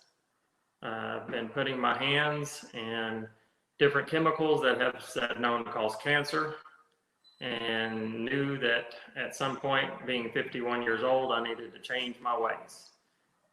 We set out to design a product not only because of the EPA's changing everything as much as they are, and it doesn't work as good as it used to. So we needed a product that would work as good as it used to in the good old days, but also be healthier for us. So that's what we started doing 8 years ago. And we ended up with some products that have been welcomed in many different industries: racing teams, manufacturing plants, dealerships, transmission shops, body shops, et cetera, et cetera. So we're a great replacement to a solvent-based parts washer. We're also a great replacement to a Purple Power or a butyl-based product instead of using somebody's name, that you can use for cleaning cars, cleaning engine parts. You can use it for cleaning leather, carpet, door panels, steering wheels. So for instance, if a technician jumps in a car, gets grease on the armrest, the seat, the door panel, the steering wheel, we can safely remove that off of any material, leather, carpet. Hold on a second. You had a situation where a tech jumped into a car and got some stains on there. And what happened to that other product? Yeah, unfortunately, the technician grabbed the wrong bottle of cleaner. And unfortunately, too, the car was only in for an oil change with the guy waiting. It was a Highline car, and they ended up having to replace the leather seat cover, the headliner, and the carpet because of the splash of the cleaner ended up splotching or discoloring in spots of all three. Wow, I'm sure that was an expensive proposition for that store. And to take care of a customer over an oil change, absolutely. You know, and you don't blame the customer for wanting it to be replaced with it being a brand new vehicle. So, Jim, one of the things that dealerships face is having to deal with multiple vendors for all their different products. How does GTech help them with that issue? Well, so our products are, the nice thing about it is every one of them are endorsed by the EPA. So the SDS sheets that you're going to have involved with all sorts of your cleaning needs in any, if it's a manufacturing plant, dealership, whatever, you can use it in drive-through car washes, you can use it in your detail department, you can use it in your service department, but you can also use it for cleaning your floors. Our product goes directly into a floor scrubber, whereas Tenant, Advance, Noble, all those guys try to tell you, well, you can't use nothing but our product. They do that because, you know, obviously it's safe to be used in their products, or their machines, but we're much cheaper. Our product goes, it's much more efficient. We only use about a quart of our product in a floor scrubber full of 20 gallons of water or 30 gallons of water, according to what size it is. So that shows you how efficient it is. And hopefully you guys will let us have pictures on a website for the customers to be able to see as well.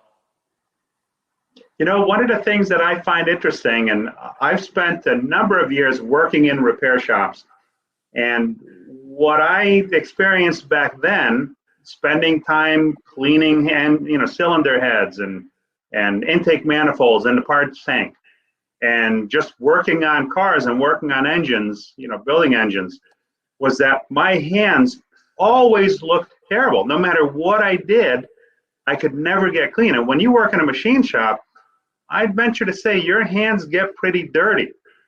Now, I don't work in a shop, so if you look at my hands, I don't have the years of staining, right? And I've been out of the shop for a number of years. But you work in a shop every day. Correct. Would you mind holding your hand up just like this for a second?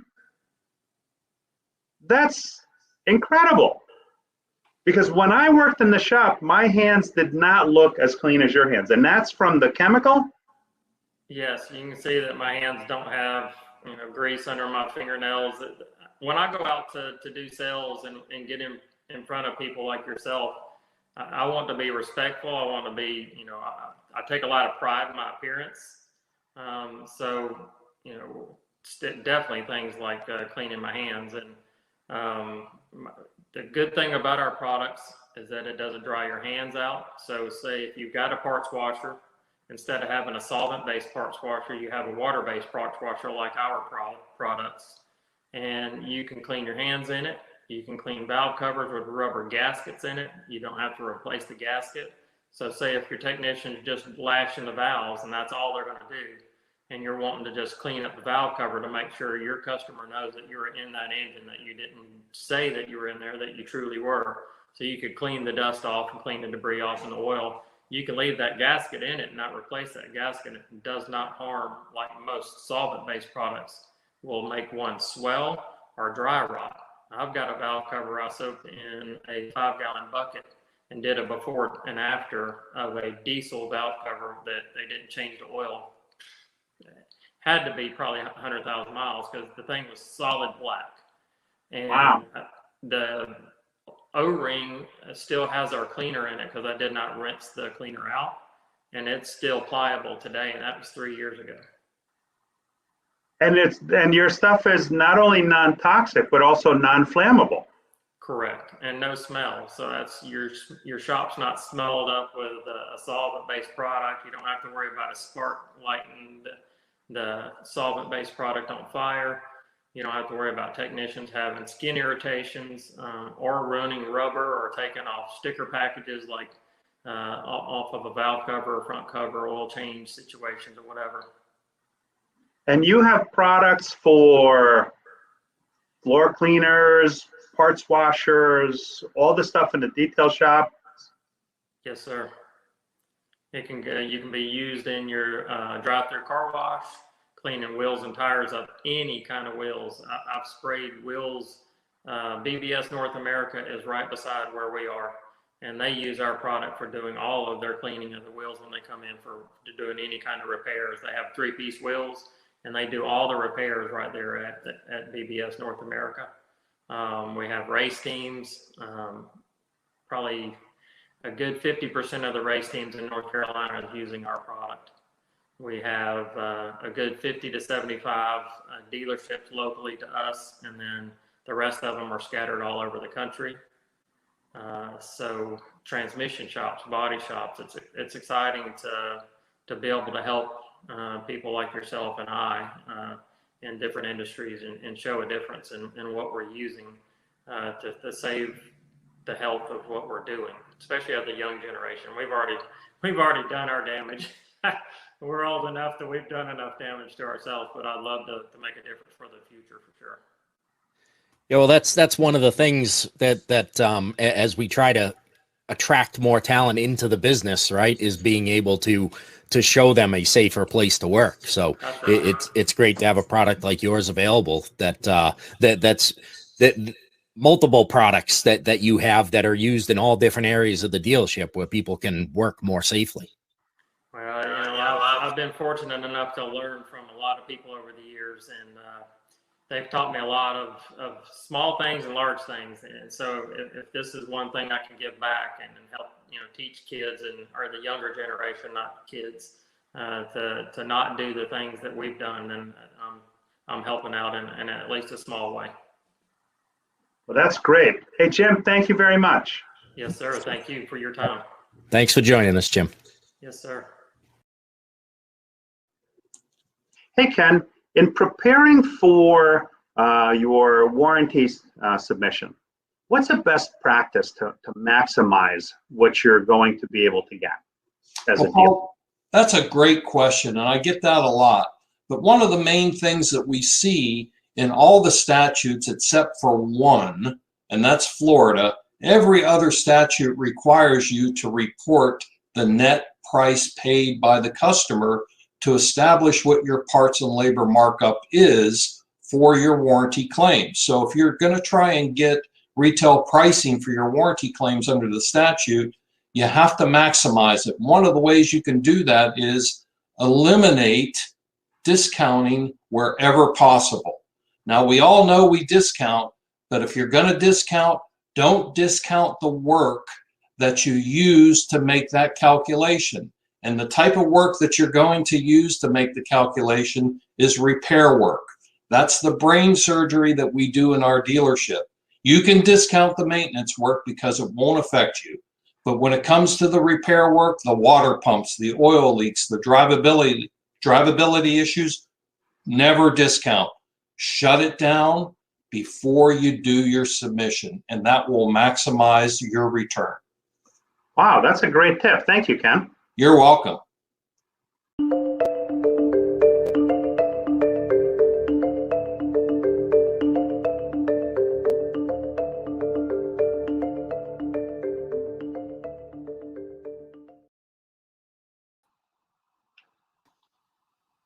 G-Tech. That's some incredible stuff. The proof in the pudding for me was when I asked him, and he didn't know I was going to do that, and I didn't know what I would see. When he put his hand up to the screen, I know from years of working in a shop, my hands, the oil and the grease was layers deep into the epidermis. No matter what I tried, scrub brush, different kinds of soaps, gritty ones, not gritty ones, you name it, I tried it. The only way my hands got clean was after, by the end of vacation, maybe, because I hadn't been in the shop on a daily basis. Here's a guy that works in a living, breathing machine shop every day. And I know that building engines, because I've done it, your hands get really, really dirty. More dirty working in a machine shop than just working in a shop per se. So when he held his hand up, it's like, sign me up. Yeah. Yeah, and it's something that's safe, Paul. Right. So in the dealership world, in the fixed ops world, we're already dealing with a lot of things that are chemicals that are dangerous to our health that can't be avoided. Why introduce something to help clean those dangerous chemicals up with something that's just as dangerous? Yeah. Why not at least make something safer for you and your families in the dealership? Yeah. And I heard Jim say that as his why. That's why he created this. That's what he was doing. He wants to make it safer for the next generation. He said it multiple times, and I think that's just beautiful. And also being water-based, that's more green as well. You should, if you haven't seen the letter from the EPA that they have, it's amazing. And the fact that they can put the safer choice label on their products says it all as far as that's concerned. But I can tell you the stuff is amazing. I use it at home. I use it on everything. My wife spilled a full glass of red wine on our gray foot ottoman, and she flipped out. And I literally got it out with G-Tech. Oh my gosh. It's amazing. The stuff works really, really, really well. Yeah. Awesome. And it's for so many different applications.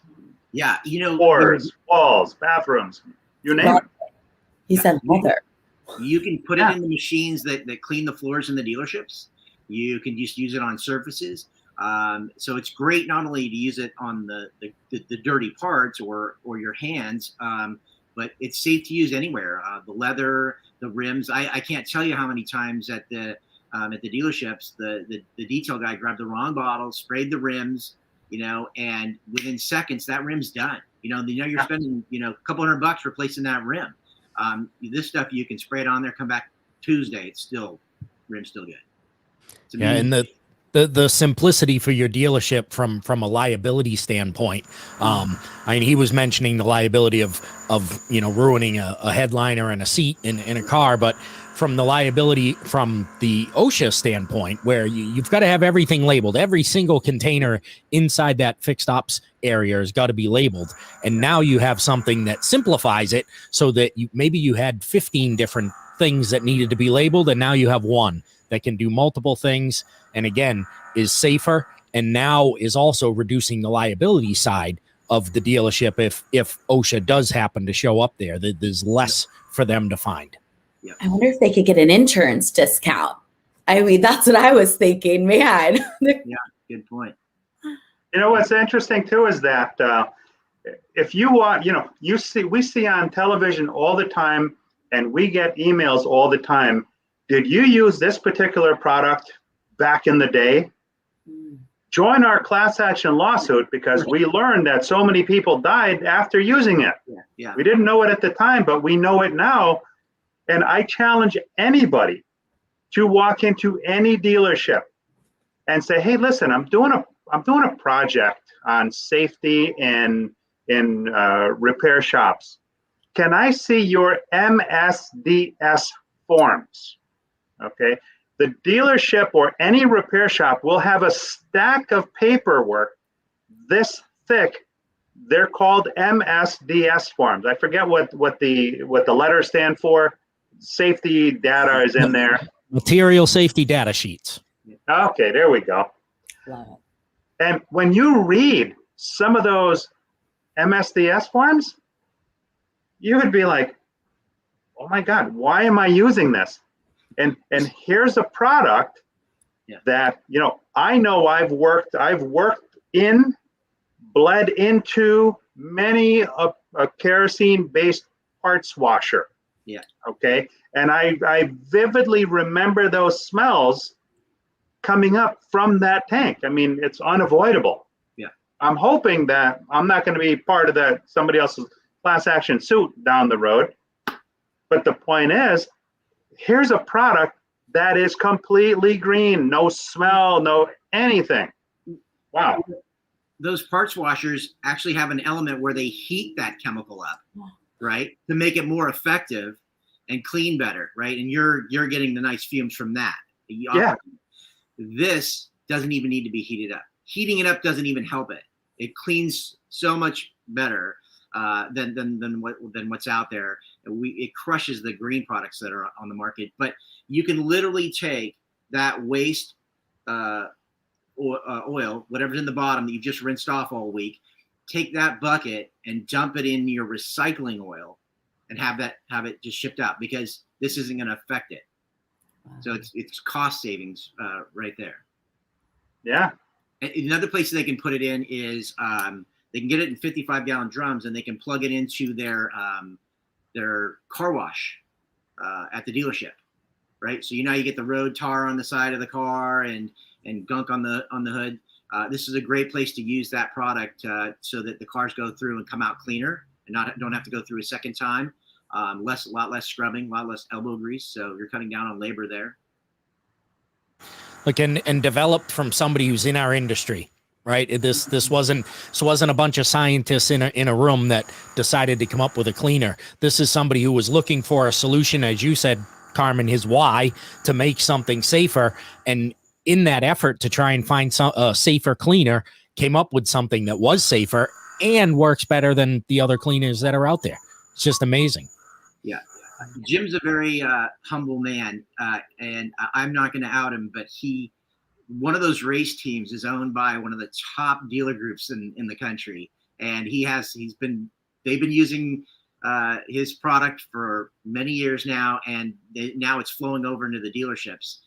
So, if I said the name, you guys would all know the name, but out of respect for Jim, I'm not going to drop that name, but he's got some really high profile clients using that product.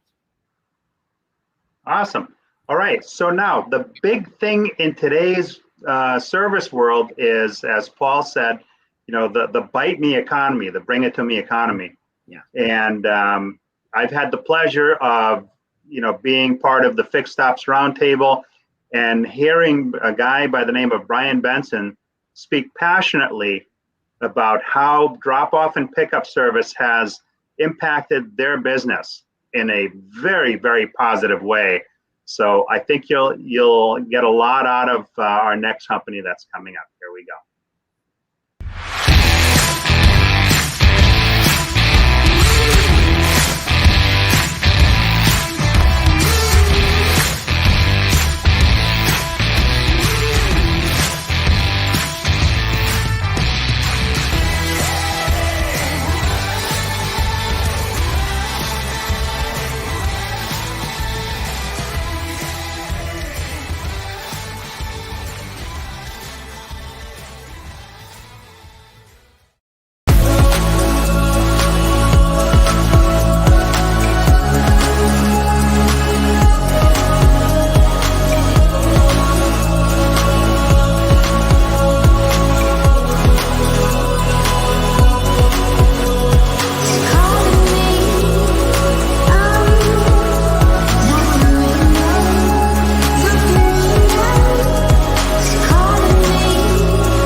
I am the COO, and we are a pickup drop-off concierge service operating in retail dealerships.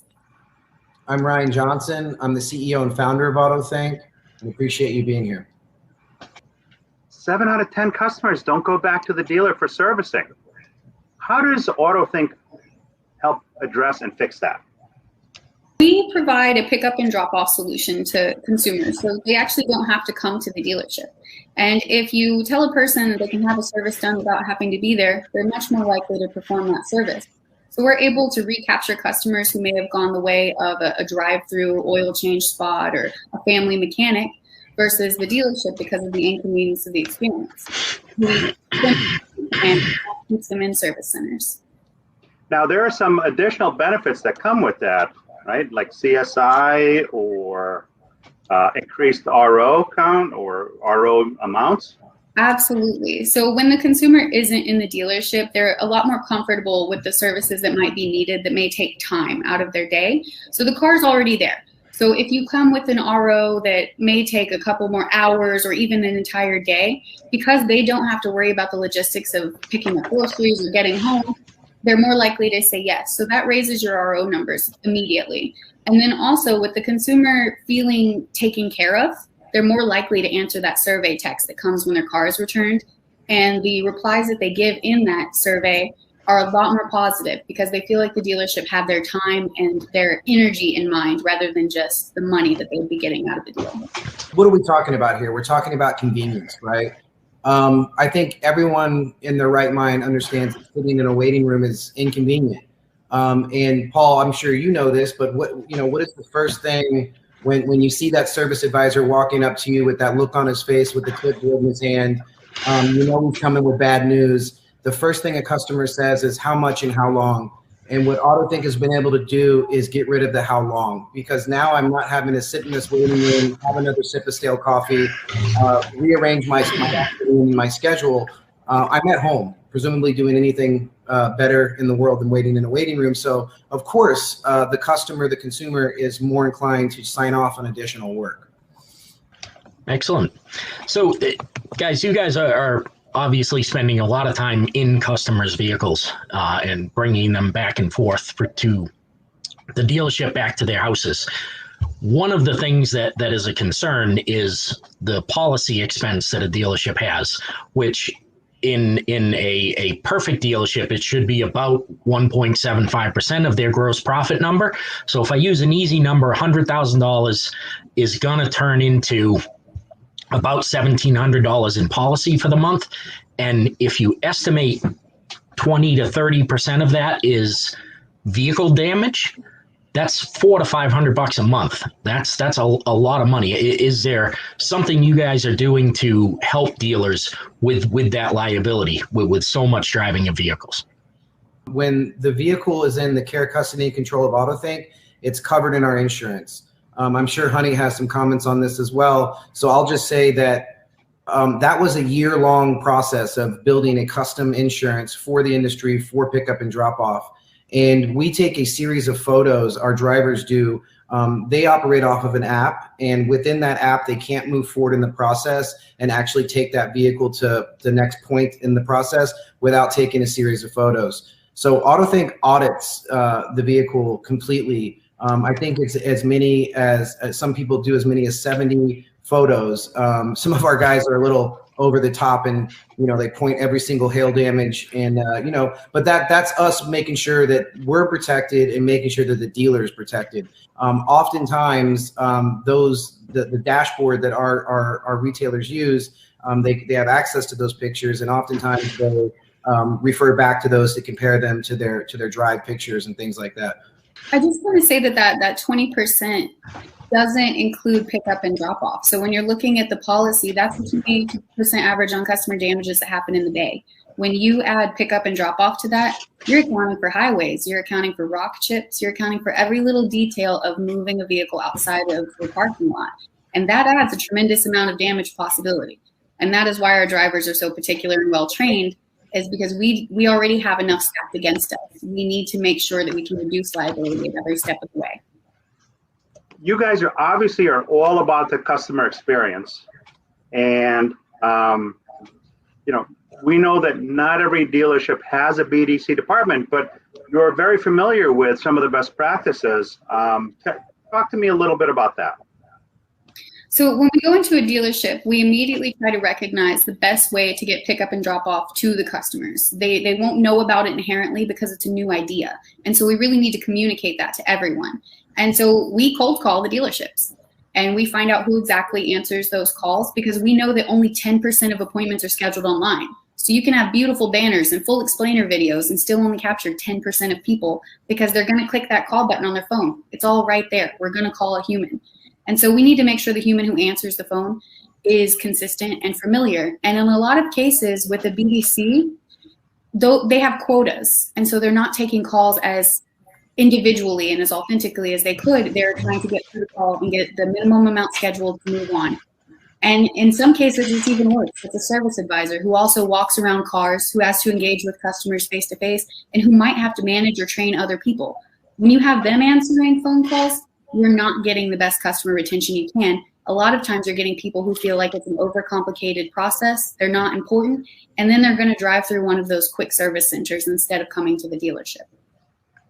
And our belief is that, and obviously this is our belief, that the average consumer, regardless of their income, their age, they want this service. So we have our trainers try to articulate that to the BDC managers and the service advisors that, look, you're not trying to hard close someone about this service. All you're doing is letting them know the service exists. And as they say, if you build it, they will come. If consumers know about this, and this is anecdotal, but when we started this, I would go into dealerships that we were partners with, and I would hand out flyers in the waiting room. And you should see the level of incredulous. I mean, it was just like, what? I don't have to be here? And it kind of started backfiring where people were getting upset with me. This lady's holding a kid, a toddler's jumping off the truck, and she's like, what? So we firmly believe that with a strong BDC and uniform messaging, that you will get the adoption from this. And that's an important part of this, because people won't use it if they don't know it exists. And it's incidental also, but it's a nice statistic to know in dealerships that don't have a BDC right now, is that we have had, in doing the math, it's about 25% of our retailers didn't have a BDC to start with. And now only one retailer that we work with does not have a BDC because it wasn't working for them. And when we came in and pointed that out, they immediately started seeking other solutions, which comes in the form of an offsite BDC in a lot of cases if they don't have the manpower. Anything other than those poor service advisors having to answer phone calls is really what it boils down to for us. Yeah, those guys need to be selling parts. You know, at a dealership, sometimes you can't see the forest from the trees, right? There's so much going on that you may not be aware of the very things that cost you efficiencies and cost you money. So tell us about what you guys are doing to help dealerships combat the Carvanas of the world. The dealerships obviously have these large footprints that have been there for generations for many of them, and they don't have the same structure that a Carvana has. And so what is it that you guys do that can help these dealerships continue on as digital retailing becomes more prevalent? Yeah, great question. So yeah, it's no surprise. Everyone's been paying attention. The world was changing at a speed, and now that sort of got accelerated with the pandemic.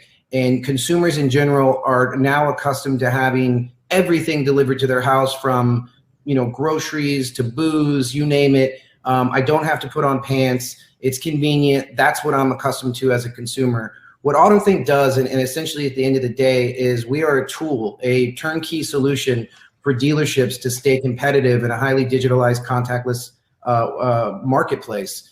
And we think that with our sort of add-on to your dealership, you will be able to compete with these other entities, we won't name them by name, that kind of market and advertise the convenience of having a car delivered or picked up, or whatever part of that process where you don't have to leave your home. So AutoThink is being utilized right now on the service side of business and the fixed ops, but we also see a big opportunity for new car delivery, test drives. People are demanding it. And, working with retailers, we're getting a lot of great data, and we have opportunities here shortly to start working on the sales side and just being that sort of convenience add-on to a retailer.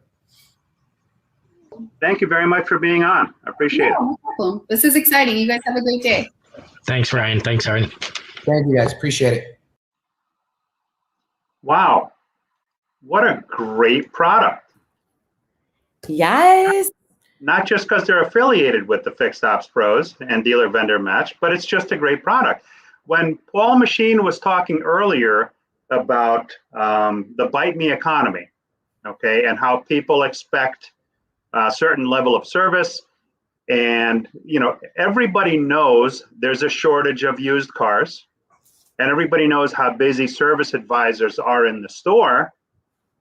How incredible is it to have a concierge drop-off and pickup service that is fully trained to be able to do, not only are they capturing the walkarounds and noting damage and cutting down on the policy expense, as Dave pointed out, but they're able to do the appraisals every time. They have a set process. We talk about in the car business people, process, and tools. And then you add in the accountability piece. That's kind of an add-on at the end that we kind of nailed down on it for those that want to be successful at it. But the word people is always first in the people, process, and tools trilogy, because without the people actually implementing the policy and or using the tool, it is all meaningless. You know, nothing happens. And they literally have in their process, you can't go further until you've completed this particular step. That's like playing Monopoly as a kid. Do not pass go, do not collect $200, go straight to jail. The card said so, and if you played the game as a kid, that's what you had to do.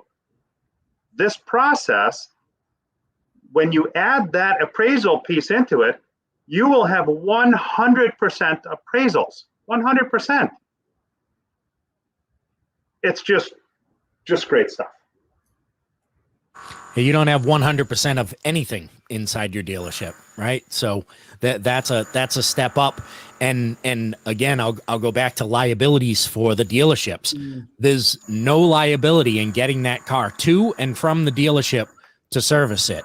While you have it in your care, yes, you have the liability, but then from the shop to the customer's home back to the shop or their workplace, wherever it's going to, right now, a lot of dealerships are sending out their own porters and valets to go and pick those cars up, and they're liable for that car the entire time. And this takes that away from them. Huge benefit. And not only for the dealership, but for the customer. So I have serviced my car pickup and delivery for 3 years. And I went back to the dealership that to renew, get a new lease. But mainly I chose to go back to that dealership, and I did look around, but I thought in my head, I cannot live without pickup and delivery. I really can't. The convenience, and we're on calls all day long. I can't, and I work in dealerships. I don't want to go sit in a dealership, for another 5 hours. So it's the consumer side. It's unmatchable. Especially for this next generation, it is an absolute must. And you want to have a returning loyal customer, offer this. One other thing, when she had mentioned BDC, the reality, and this is the beautiful part of Carmen, right? The reality of scheduling systems right now don't really connect these new processes to what the dealership needs. And that's where we can step in and provide a scheduling platform that can actually offer and let the customer choose. Is it pickup and delivery? Is it a remote technician? Right now they're not even getting offered these opportunities. So right. A lot of great things there. And the beauty is a lot of this stuff is, we've now integrated them so that it goes from a nice to have to a must have. Well said. There were a lot of things that happened to, right? In the last year, there were a lot of things that dealerships were like, yeah, someday. And then that disruption came to their door and knocked on their door and said, hey, I'm here. What are you going to do now? Push the dealerships in the 21st century. Just throw them all in. Exactly. Yeah. You're muted, Joe. Sorry about that. Earlier, we were talking about sending trainers into train on processes. And I know that there's guys out there that go in to train to increase your RO by $15 or 15%. And this product, the numbers we've gotten from our OEM partners, we're increasing the average RO 68%. So take your average $350 RO and you're adding a couple $140, $150 right there. And that's just huge. It's found money. And being able to, like you said, reduce the fleet, the loaner cars. We've seen loaner car fleets of 41 vehicles being able to be reduced down to 5 cars. And then we are turning those vehicles twice a day. On the average, they're 24 to 72 hours at a dealership. That person gets that loaner car and they're like, see you later. I'm going to go put some miles on your car. So just huge things. And CSI going up 15 points on average. I mean, it's having a massive impact on the dealers that are with the service. Yeah, and those are the things that don't show on the financial statement, right, Joe? That reducing of that loaner car fleet from 40 down to 5 doesn't show as being attributed to the product. It's the intangible things that are also creating the value.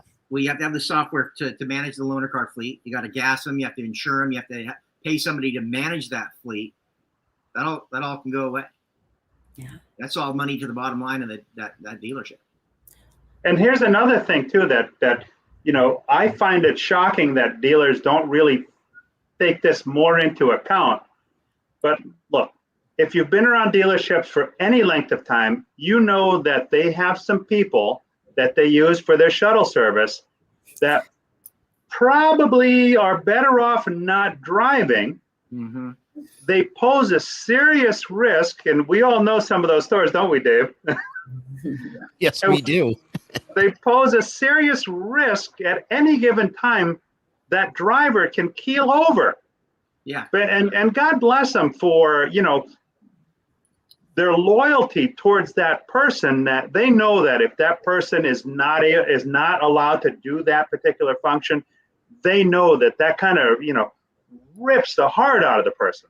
It's what they love. They've been in this business for decades. They just feel so connected, so part of the family with this. But at the same time, I'm thinking, yikes, this person's going to keel over any minute, and yet they're driving the shuttle vehicle. So you've got the liability of them wrecking the car and potentially hurting somebody. Yeah. They're better off being a greeter. That's another thing that AutoThink can do. We don't just move the cars from the consumer's office or home to the shop and back. We can move vehicles from dealership to dealership, dealer trades. We're getting into taking vehicles for test drives and appraising the trade in. So we're more of an integral part of the ecosystem there. And one thing I didn't hear that was mentioned, but just knowing AutoThink is the people that you hire as well. They've been vetted. They have background checks. You cannot say that about your Uber driver, Lyft driver, how that car is going to look. I mean, yeah. Yep. And with a focus on veterans too. Yeah. We're focused on veterans. The majority of our employees are veteran spouses. These people have a hard time getting employment because they get deployed and moved around, and they work in shifts. So it's great. They're paid a very nice living wage to come to work for AutoThink, and it's a lot more than our competitors who are using, like Nicole said, gig workers, right? And the challenge with gig workers is you don't know if, when, and what's going to show up. Our people are wearing a uniform. They have an AutoThink hat, a jacket, a lanyard that identifies who they are. In fact, Dave, you schedule your vehicle for a pickup and drop off. You get a text message. You know who's coming to pick up your car. You've got a description of them, their name, and then you can see on the app when they are en route to your dealership, what time they're approximately going to be there. And it's no surprise that who you're handing your keys over to, right? I mean, our cars, we love our cars. We just want to hand it over to anybody, right? And you don't want it to be like that scene in Ferris Bueller's Day Off where they drop it off the valet and, 100,000 miles on the car later on, right? So the customer can actually see the car leave their house and go straight to the dealership. So it's peace of mind, and it's really great. Our OEM partner had JD Powers do a survey on 4,100 vehicles that we moved for them, and we got a 96. And the only reason we didn't get 100 was, again, an advisor made a mistake, and the other one was a BDC. So, technically we got a perfect score, but those two incidents brought the overall rating down to a 96. But that's amazing, right? Mm-hmm. A 96 is still an A to A plus in my book. Yeah. Huge. I never had any of those in my book, Paul. Great. All right. So now what we're going to talk about I'm going to talk about we've all at the dealership heard the words, we need to increase revenue and we need to decrease costs. We hear those words all the time, but what's missing from those words is the actual action plan on how to get there, right? There's no plan on how to do it. We're told to do it, but we're not given the tools necessarily to do it. there are the dealership's profitability. The opportunities are limiting or limited now because a lot, outside of COVID, because this bubble will burst and we'll be back to not enough customers coming through the door, inventory cost carrying, choking us. That's all going to come back. Just we're in an artificial bubble right now.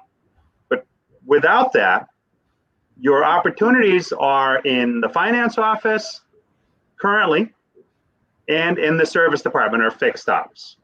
Now, it may be shocking for some to hear, but 7 out of 10 people that walk out of that finance office don't buy an extended warranty, which is kind of mind-boggling given the fact that the cars are on the road on average 11 plus years these days for a couple of reasons. They're made much better than in years past. And with the cost of cars, I mean, seriously, new cars, $50,000, $60,000, $70,000. And we're not talking about, crazy high-end stuff. There's trucks that you're paying, almost $100,000 for today. Yeah. It's a lot of money. So for somebody to not want to protect that for a long term, I'm not quite sure. Maybe it's something in the presentation.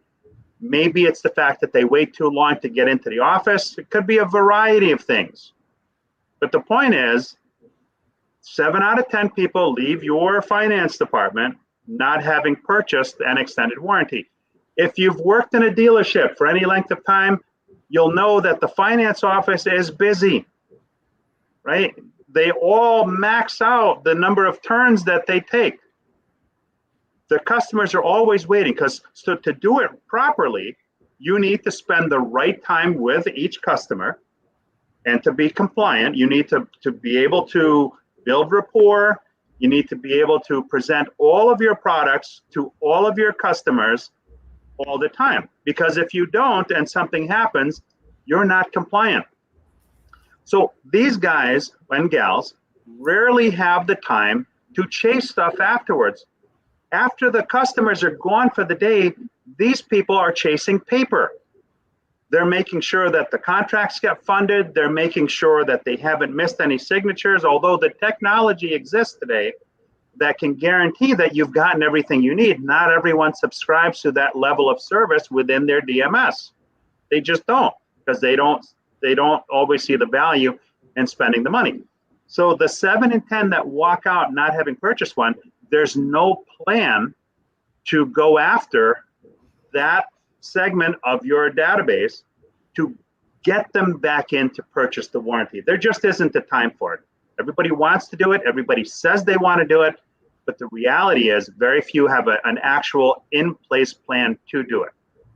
So now the other side of the coin is in your service department. According to NADA stats, you're writing on average across the board, 16,000 some odd dealerships, 1,329 repair orders per month. Every month on average, like clockwork. Those are real hard numbers. Fact, cannot be disputed. Yet, I challenge anyone to walk into any service department. You pick the state, you pick the town, I don't care where it is, because chances are good that the results are going to be exactly the same. And you walk into the service department and you talk to the fixed ops director and or service manager, and you ask a very simple question. How many vehicle service contracts did you guys sell out of the service drive last month? And from the hundreds of stores I've walked into, that answer was usually smaller number than the number of fingers that you see on my hand. Why? Because they don't have a process to do it efficiently. The process currently for most places is the service advisor has to leave their desk. They're busy. They have to leave their desk, bring the customer to the finance office, the one we just talked about that's already too busy, that already doesn't have time to do extra stuff beyond what they're doing, and wait that takes them off of the service desk. It's not something they want to do. And then in most cases, they don't get paid on it. So what's really the incentive for them to do it? There is none. There's no incentive whatsoever, because all it's going to do is cost them energy and cost them money and time. And in the car business, probably not unlike any business, if we hear no more than 2 or 3 times, we give up, right? We just give up. We don't do it anymore. And when you ask that service person, how many did you sell this month? And the answer is less than this many. And you ask her, how about the month before and the month before that? Dealerships are open 12 months a year, okay? But it doesn't get done.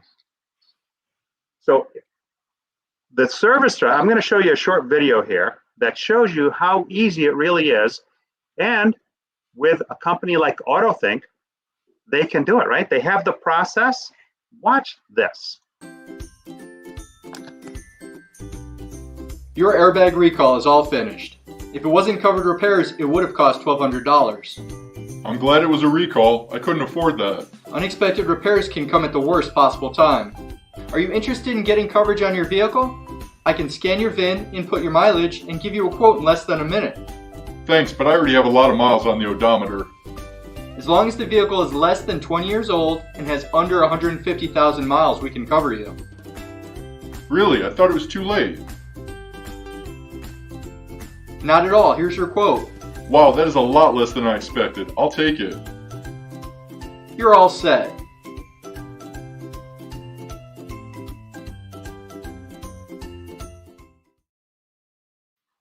So literally all the person has to do is scan the barcode on the car, put in the miles, and the app will determine which policy that they qualify for. It's 0%. Everybody's approved. All the fulfillment is handled, so you don't have to do anything to get it done. So let's just do the math, simple math. If you have 1,329 ROs on average that you do,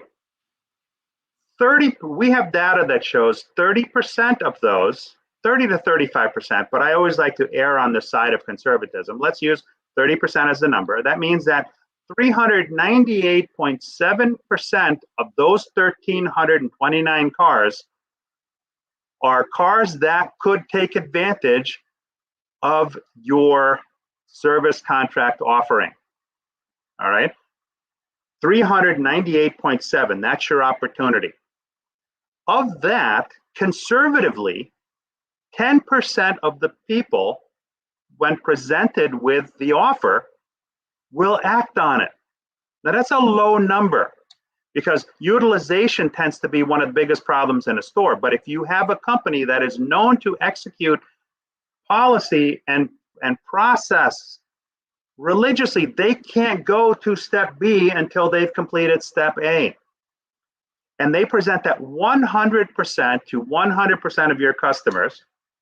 Just using a 10% number, that's 39 vehicle service contracts that you have the potential of selling out of your service drive on average across the board in the country every month.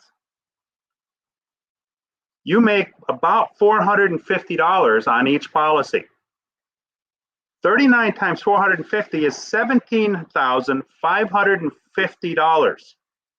And again, we said you're open 12 months, right? So when you do that math, it's an additional $210,600 in profit that you did not capture before.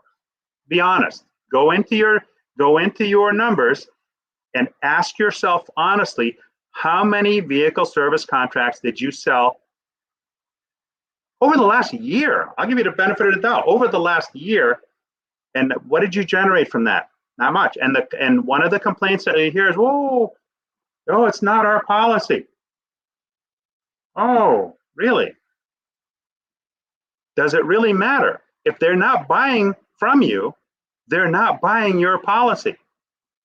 And I'm going to show you another video here, and we've all seen this, where we get the phone calls, we get the emails. It's nonstop. It's like sweeping the tide. Watch this one. Do you have customers leaving your dealership without purchasing a vehicle service contract? Third-party providers are then aggressively marketing to your customers and selling them service contracts with inferior coverage. When they service their vehicle at your dealership and aren't covered, you're left with a frustrated and unsatisfied customer. Give yourself a second chance to market your service contracts to your sales and service customers. APC provides you with your own program that provides your customers unparalleled coverage, generates increased loyalty and retention, and drives consistent traffic to your dealership. You leverage APC's proven data-driven marketing system to get the right message to the right customer at the right time, all at no cost to your dealership. With certified DMS connectivity, your encrypted customer data is secure through the entire marketing process. Using APC's intelligent filtering process, we determine to which customers to market for you and when. Your customers will begin to receive your branded marketing, and of those that respond, about 50% will return directly to your dealership to purchase a service contract, while the other half will contact a dedicated coverage center powered for your dealership by APC. Our dedicated coverage center representatives are highly trained in helping your customers purchase the right coverage for their vehicle and driving habits. You keep 100% of the profits for service contracts sold at the dealership. Any service contracts sold at the coverage center pay for your program, while earning you commission for each sale. You earn 100% profit from walk-in sales, commissions from coverage center sales, and additional parts and service revenue. Take advantage of increased customer loyalty and retention. Click or call APC today. So that's stuff that stores are not capturing now. I challenge you, go into your numbers and look how many you've sold. And here's the beauty of it.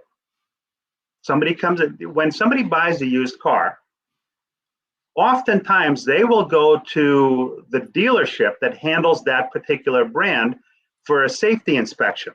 And they do that for two reasons. Number one, if I'm buying a used Acura and I go to an Acura dealer, that's what they work on. They're factory trained technicians. Similar cars have similar problems. I happen to know when I wrote service at a Mercedes store, I knew that a 300 SD was likely to have a list of problems. Before we even got into MPIs, I had created my own MPI for the different models, because I would get together with the techs and I say, hey, listen, what kind of problems does a 300 SD typically have within certain mileage points? They would tell me what it was, and I would create my own form that had little check boxes, because I'm OCD that way. I'm all about the check box. And when my customer came in with that car, I had that list printed that I stapled to the repair order that I gave to the technician. They weren't using MPIs at that point. They were just kind of like, yeah, this looks bad, this looks bad. Depending on what the tech's mood was that particular day determined how thorough that investigation went. But I made it a point for all the different models who my customers brought in, I wanted to make sure that, one, I looked out for the customer, because there's nothing worse than having a car come through the shop, you miss something, they go down the road, they break down. Guess what the first thing they say is after that breakdown happens? I was just in your shop. Are you kidding me? You guys missed that? And a big one for that is windshield wipers, right? Windshield wipers are huge. People always forget how bad their windshield wipers are on sunny days. But the minute it rains, I forgot to mention that the wipers need replacing. But if I had just been through the shop, I'm not going to remember that I spent the last 9 months complaining about the wipers. I'm going to complain that I just brought the car in on a dry day and the service person didn't notice that I needed wipers. What's wrong with these people? So you want to make extra money without spending any money, with doing minimal effort? You might want to consider selling more vehicle service contracts. So my point of, if I'm buying a used Acura, I'm going to go to the Acura dealer to get it checked out. The point with that is that that's a new customer to you. They don't know you. They've not done business with you. You have the opportunity to wow them. And at the same time, guess what? You could scan that VIN also and say, listen, I know you're thinking about buying this car. It checks out fine, but here are some problems that are likely to happen down the road. Because if somebody's buying a used car with 80, 90,000 miles on it, guess what? There's going to be some problems. That's just normal. So here's a protection plan. Here, I'm going to text it to you right now. Bam. Takes you less than a minute to scan, to put in the miles. It tells you what policy you qualify for. You are 100% guaranteed to get approved. Easy payments. You send it to them. Look, if you end up buying this car, here's how you can protect it. The average electronic control module on a car's computer system, $1,200. Is that a fair number, Dave? Depending on the exact model, it's $1,200. Mm-hmm. They do go. If you call up the parts department of any dealership and ask them, hey, do you have an electronic control module for my car? Chances are good they have it. Or if they don't have it, they can get it within a day or two, depending on the urgency. So that means that these are parts that go.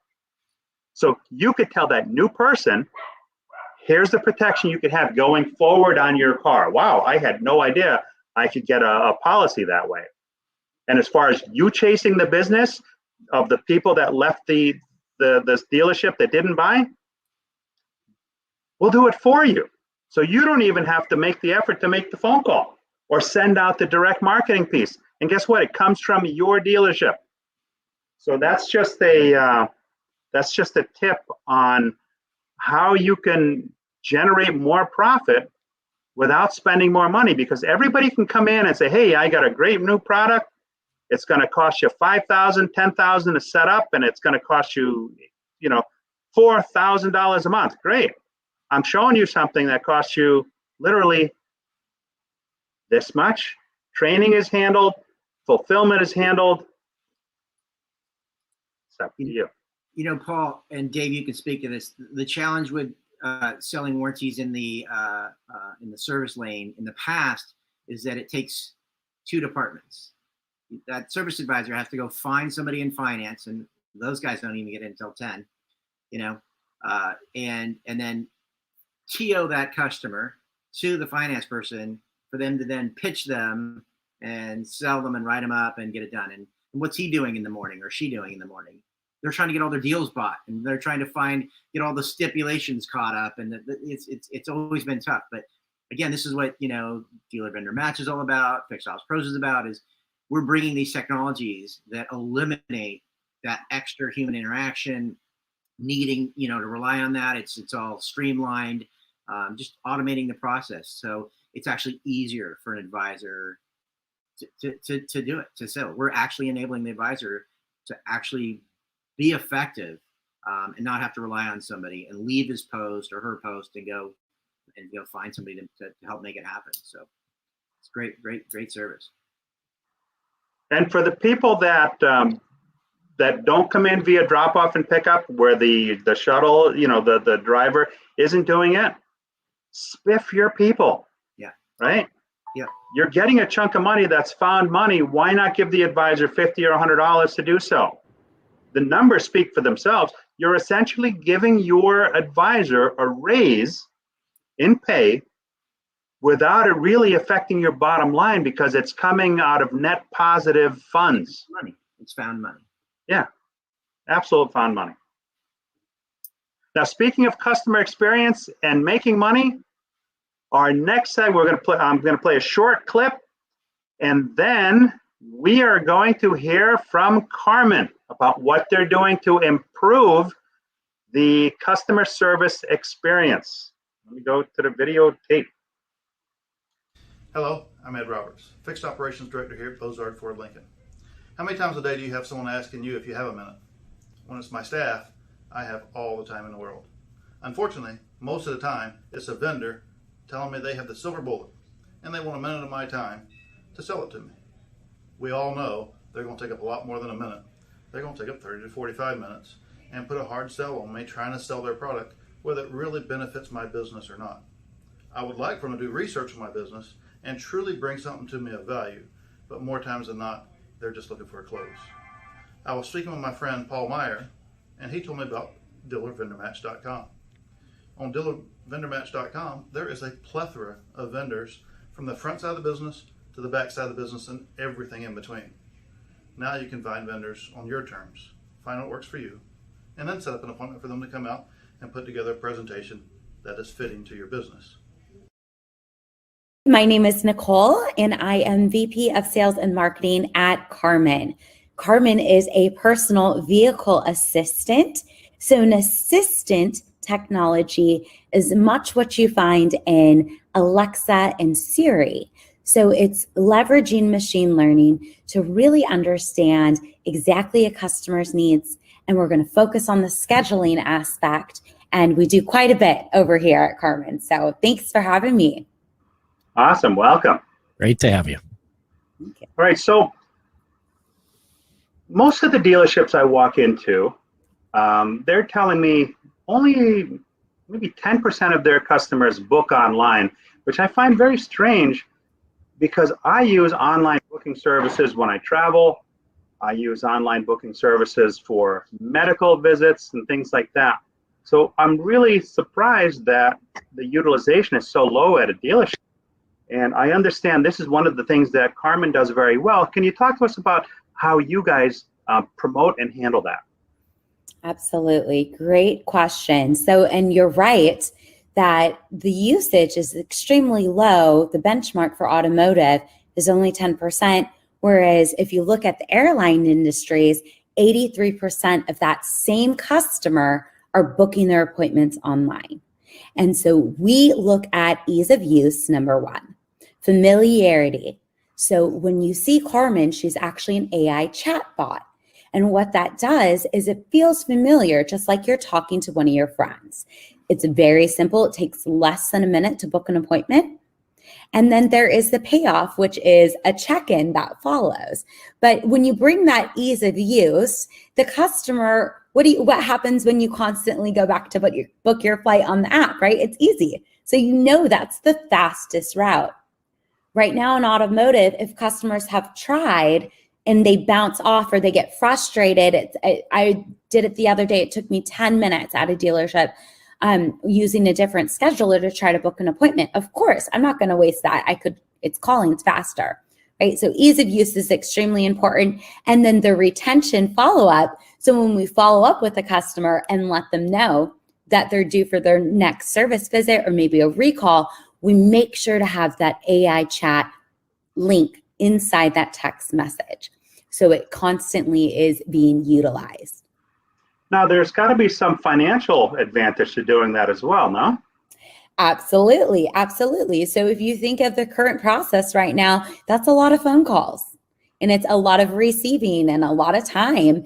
And if we can lower the manual, mundane tasks that dealership employees have to do, we can free them up to actually have the conversations that the customer wants, which is assisting them and guiding them in their car repairs. You know, I don't know what an axle is. That's where you need that 20-minute conversation, not taking appointments. Awesome. Excellent. Carmen, Nicole, you mentioned airports or airlines in doing your appointments. So when I think of an advantage that airports and airlines have over the auto industry, it's that I can start my check-in process 24 hours before my flight and know what I'm going there for, where I have to go. And it makes it much, much easier and one less decision that you have to worry about as a consumer coming to the dealership. Is there something that Carmen helps with that for a customer? Absolutely. So that is what I like to call the payoff. You have a payoff, right? And that payoff is my time or your time. You save time. So what we do is we took that same exact scenario that the customer experiences in airlines, and we did bring it to automotive. So 24 hours before a customer arrives, we ask them some of the pre-diagnostic questions that an advisor would be asking. But we're going to digitalize that process. And then we also have a customer states in there so the customer can write up anything that they would like. So not only then can I get my car picked up and not have to talk to anyone, just hand someone my keys when I arrive at the dealership, that process stays the same. So it's the first time ever in auto where the customer literally, it's completely touchless. They do not have to talk to anyone. And really, in other industries, it's called invisible service, right? The best service, the best platforms are invisible. They're working in the background. Excellent. That's very cool.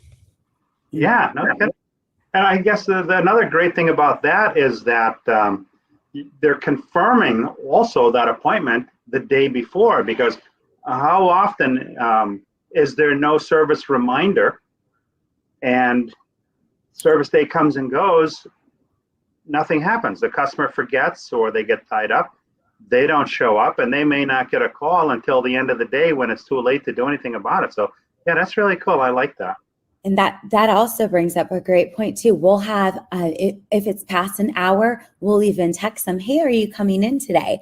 And you get to have a good view of what your shop looks like before you even go home the night before. I like it.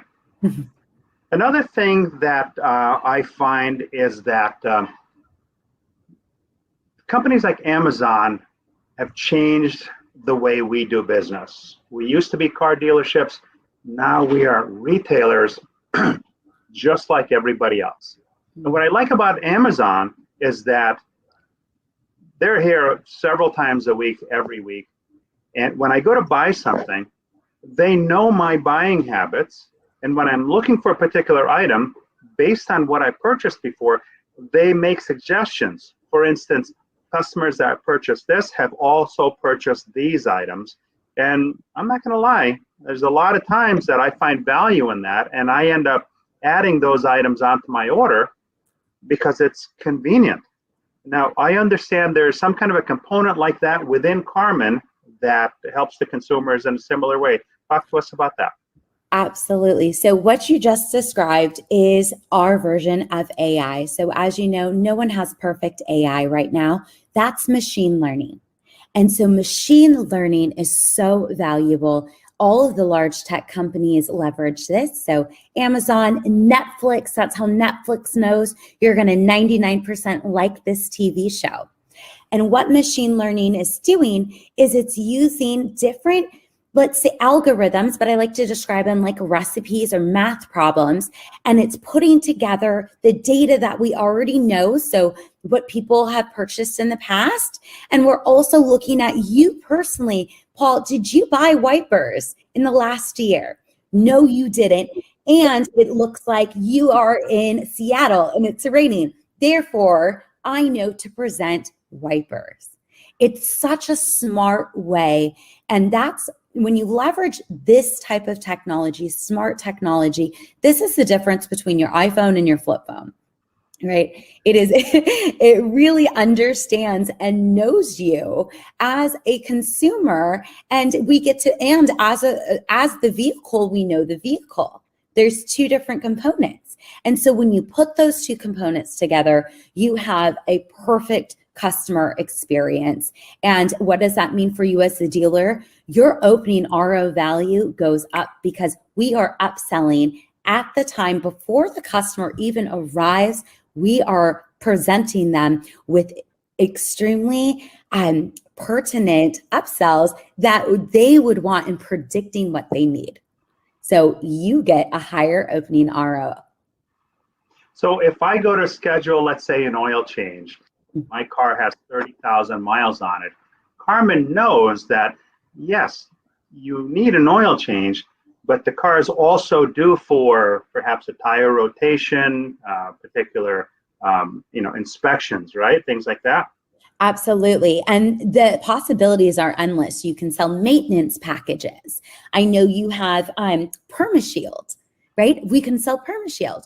You can do detail services. So you can guarantee, and this is the other great thing, you can guarantee the customer is seeing these upsells every single time, right? You can guarantee a process. And so that's one of the key takeaways is how often can you say, yes, my advisor is telling my customer about this every single time, or asking, is it the left tire or the right tire? We can't, but Carmen can. She can guarantee that that customer is going to get those upsells and get the pertinent information that the technician needs to make a proper diagnosis. Awesome. Well, Nicole, thank you very much. We appreciate it. Thank you. Thanks so much for having me. Thanks for joining us, Nicole.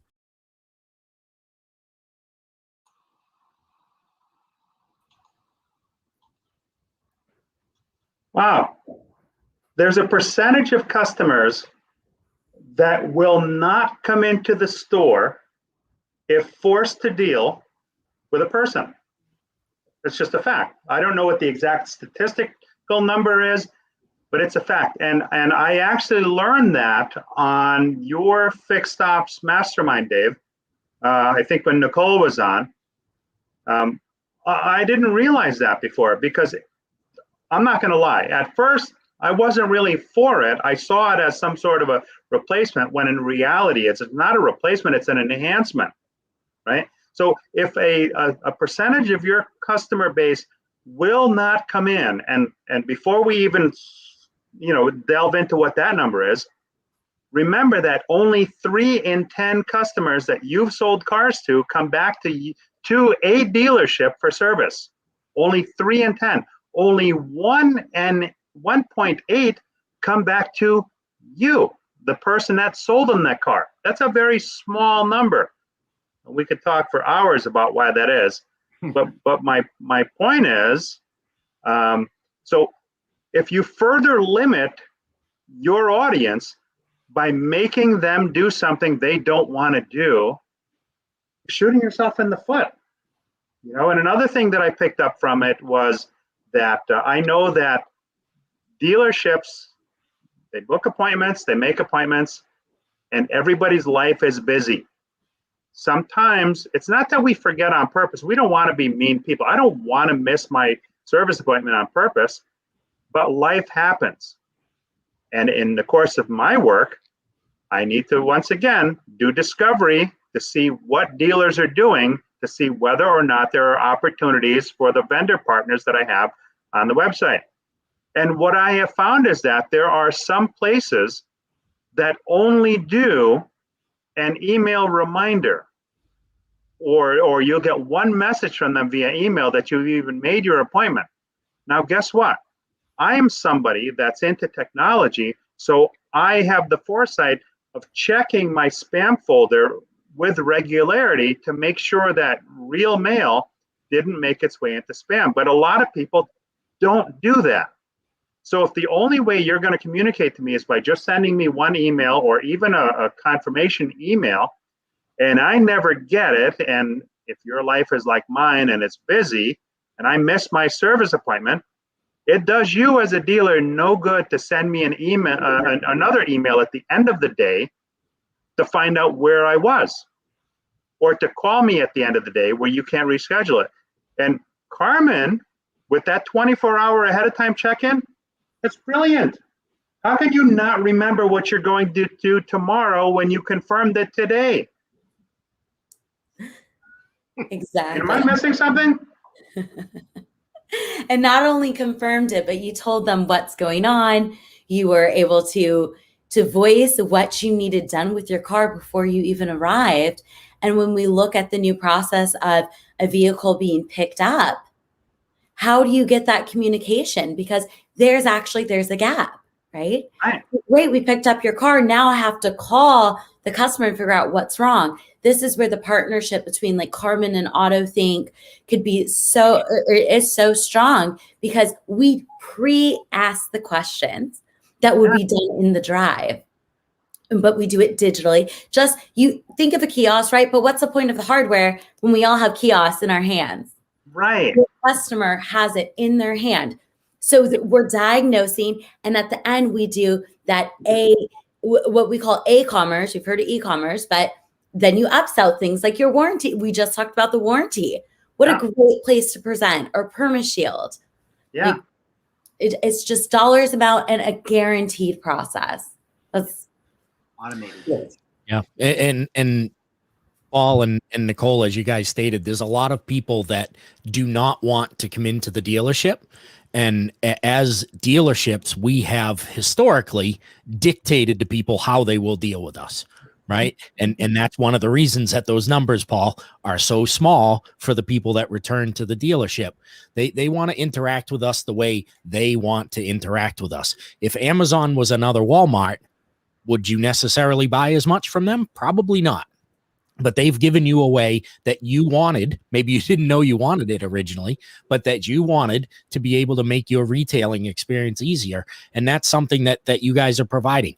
It's nothing that is ever going to replace a service advisor. They still have an interaction with the service advisor during the day when things are going on.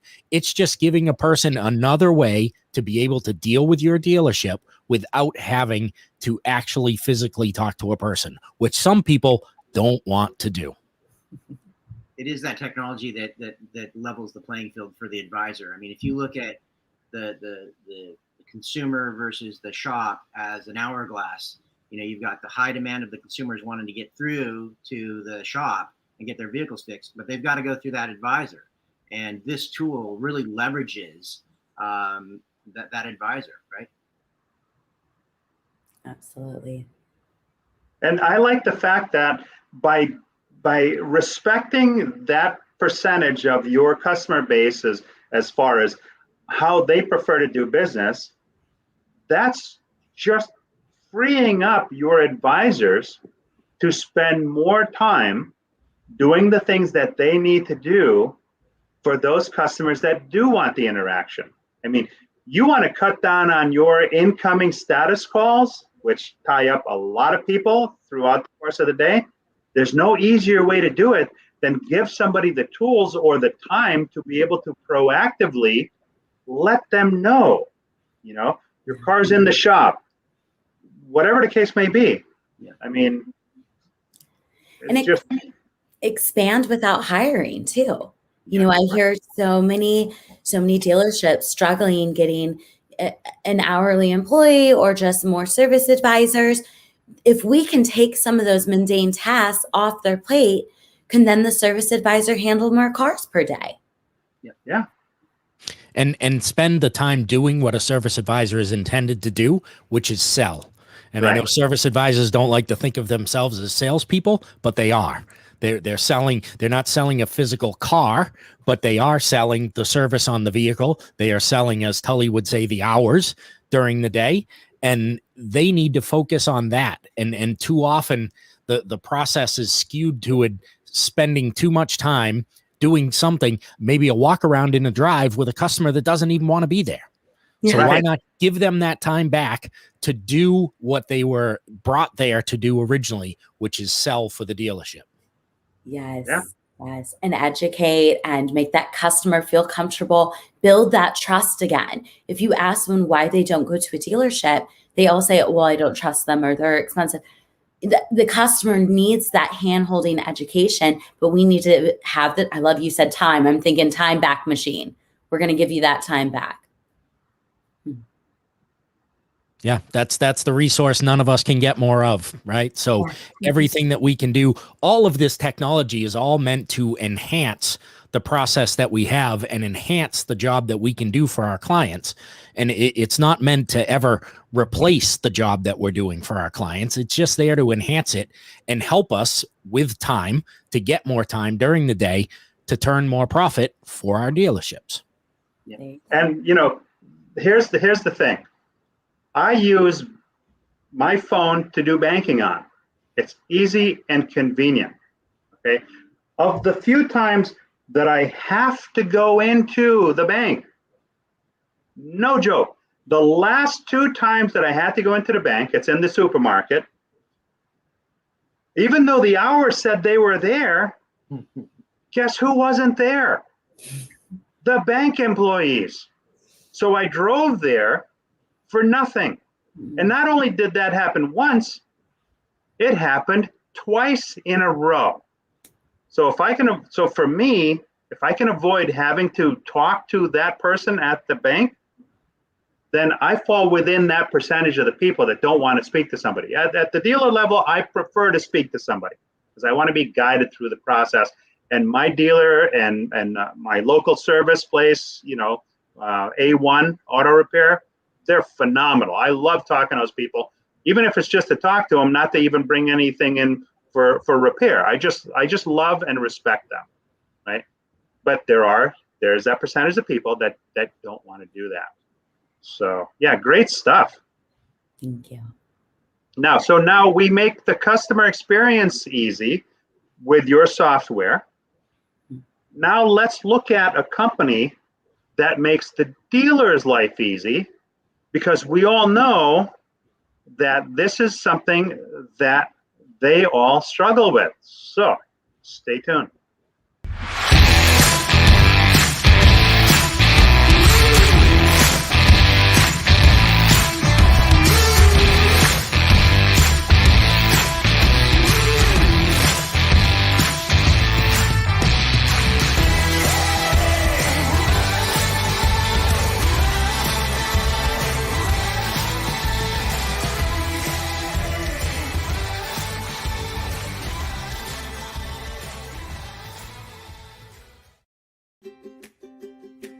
If you have ever worked in a car dealership, then you probably understand that a lack of communication and accountability are two of the most problematic concerns for the entire industry. We know that as a car dealer, you are looking for fewer mistakes, better workflow, and stronger communication between departments, resulting in a better customer experience. Dealer Flow is here to help you do business in a better way. But how? With its vehicle delivery management. VDM helps a dealership track and process a vehicle in each stage of its life cycle. Through our real-time dashboard, you will understand what vehicles are being delivered today, what locates need to be secured, what aftermarket accessories need to be added, and what WIOs need to be handled. Used car management. Track the car from acquisition to retail ready with remarkable efficiency. By coordinating all the necessary departments, you will stay on top of every detail and reduce the time it takes to get your car frontline ready. Wholesale management. Track and monitor the wholesale workflow from start to finish. Office management assists office personnel to track, manage, and facilitate cleaning up paperwork issues, including missing titles and lien releases. Lease return management allows the dealership to track and manage its lease return process to help ensure no vehicle is lost in the mix. That often ends in late payments being made on behalf of the customer. In short, Dealer Flow provides remarkable solutions to your dealerships and employees. Gives you clear team insights, allowing you to track, prioritize, and assign tasks properly to the employees. So, what are you waiting for? Amplify your workflow with Dealer Flow and spend more time delivering cars efficiently. Thanks, Paul and Dave, for having me today. My name's Aaron Berg. I am Long Island, New York based, third generation car dealer.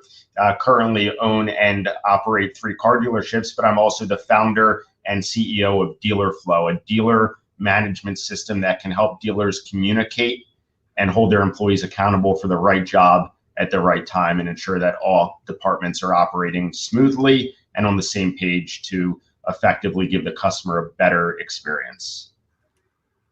Awesome. Welcome for being with us. So, Aaron, one of the notorious things inside a dealership is the lack of communication between departments. A dealership is often operated as 3 completely separate businesses as opposed to one business. How does Dealer Flow help with that communication between departments?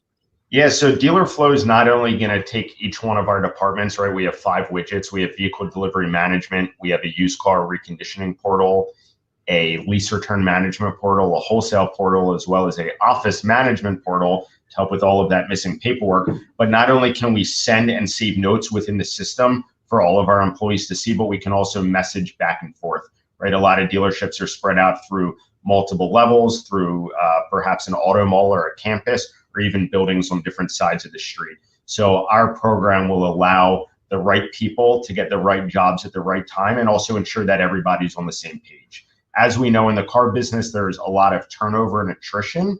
And one of the things that Dealer Flow also helps with is to keep a dealership organized. So no matter who's sitting in that seat today, we can pick up, where the last person left off, and we don't have to be fumbling through file cabinets, texting people that maybe don't work with us anymore, even calling the customer to see, what we might have to do to get their deal ready, their car in proper working order, or even give them things like we owes, right? Do we owe them a remote start for a car that they bought 90 days ago? They just spent $30,000, $40,000 with us, and now we're calling them to see what we owe them. That doesn't necessarily look like we're a well-oiled machine as we should be. Excellent points. Having spent as many years as I have in dealerships, and so many dealerships are leasing a lot of cars today, one of the problems that I would see typically is the lease returns were not being grounded properly, because it seemed like half the time the salesperson would run from the lease return customer. And as a result of that, cars, the dealer wouldn't necessarily know where the particular customer's lease turn-in was. It wasn't a priority.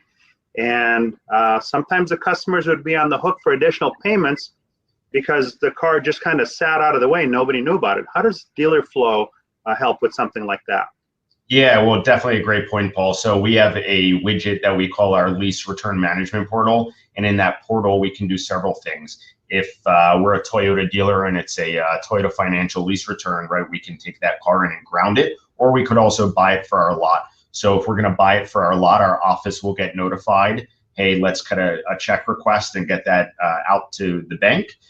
We can also move that directly into another portal of ours automatically called used car management, which will help start that used car reconditioning process and get that car on the front line as soon as possible. If we're going to ground the vehicle, not only can we keep track of that vehicle, where it is in that lifespan of, are we grounding it? Is it going back to Toyota Financial, or did it get sold at auction and another dealer is going to pick it up, right? Who picked it up? How many keys do we have? But on top of that, we also create a revenue opportunity. Right in there, we can check for recalls. So if there is an open recall, the dealership can go ahead, pick up that extra revenue that they might have missed out on beforehand, before that vehicle gets grounded or picked up by a bank. We also know that if we're a Toyota dealer and let's say we take in a Jeep through Chrysler Financial, right, we have to return that to maybe the closest Jeep dealership. What we often see is that car might sit on the back of the lot for 2-3 months. We end up not realizing it's there until we get a phone call from the customer saying, hey, Mr. or Mrs. Dealer, I have 2 or 3 payments due because you didn't return my vehicle on time. So the lease return management portal not only saves us money by keeping track of those vehicles and make sure that we're handling them in an efficient and timely manner, but we can also check for recalls and pick up some extra revenue opportunity and work for our service department. That's a great feature, because as we've seen over the last few years, revenue from warranty is increasing every year. So it's almost like free money. Yeah, it's low-hanging fruit that I think a lot of dealerships could take better opportunity of. Yeah, I think that's definitely an area a lot of dealerships miss out on, is that free recall work that's just sitting in their lot and then getting towed away.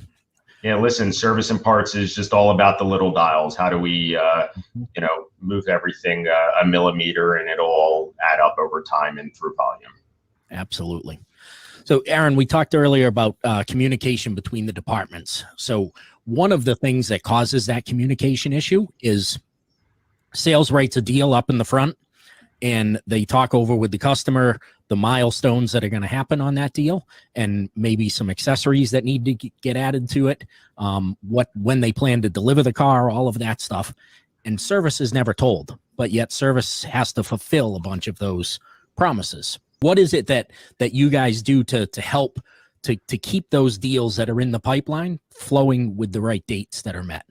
Yeah, so service normally finds out when there's a customer sitting in the drive saying, hey, I'm here to get, X, Y, and Z accessory installed on my vehicle. They leave the lane for 30 minutes. Well, who's your salesperson? I don't remember. They're searching for the deal folder, trying to, back into the situation and make it right for the customer. But what Dealer Flow does is a couple things. One, we can keep track of all of our WEOs. So let's say we promise the customer remote start. In our vehicle delivery management portal, we can add that order, right? If it's in-house, it'll be assigned to a technician and service advisor. If it's external, right, we can notify that company through either email, phone call, or text message and a push notification through the app, which will allow them to see that we have an open order for one of their products or services. If that item is not closed out when we deliver the vehicle, it'll automatically move into our WEO bucket, and our team will be alerted that we have to go ahead and schedule that for the customer.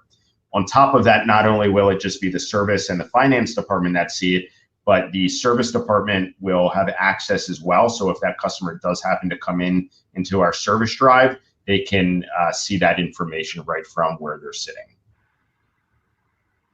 Excellent. That's awesome. Keep everybody in the loop so that a customer is not left out in the cold, so to speak. Absolutely. It's all about communication. And at the end of the day, if we communicate better, we're going to have happier customers.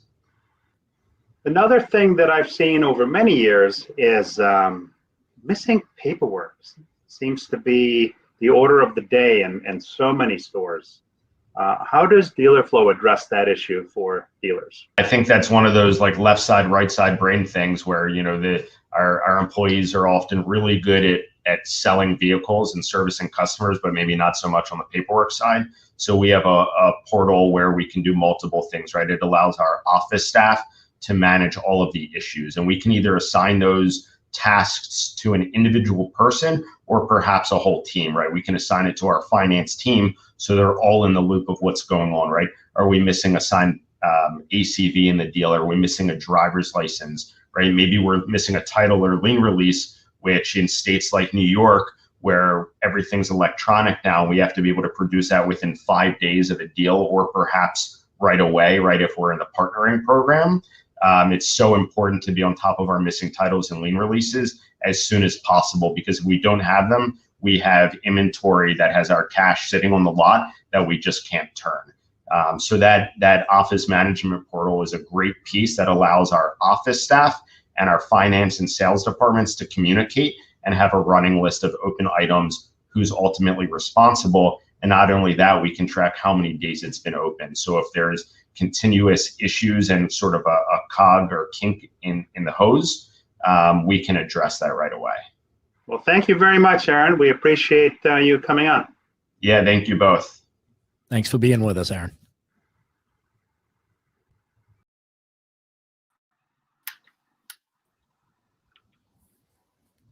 Tracking.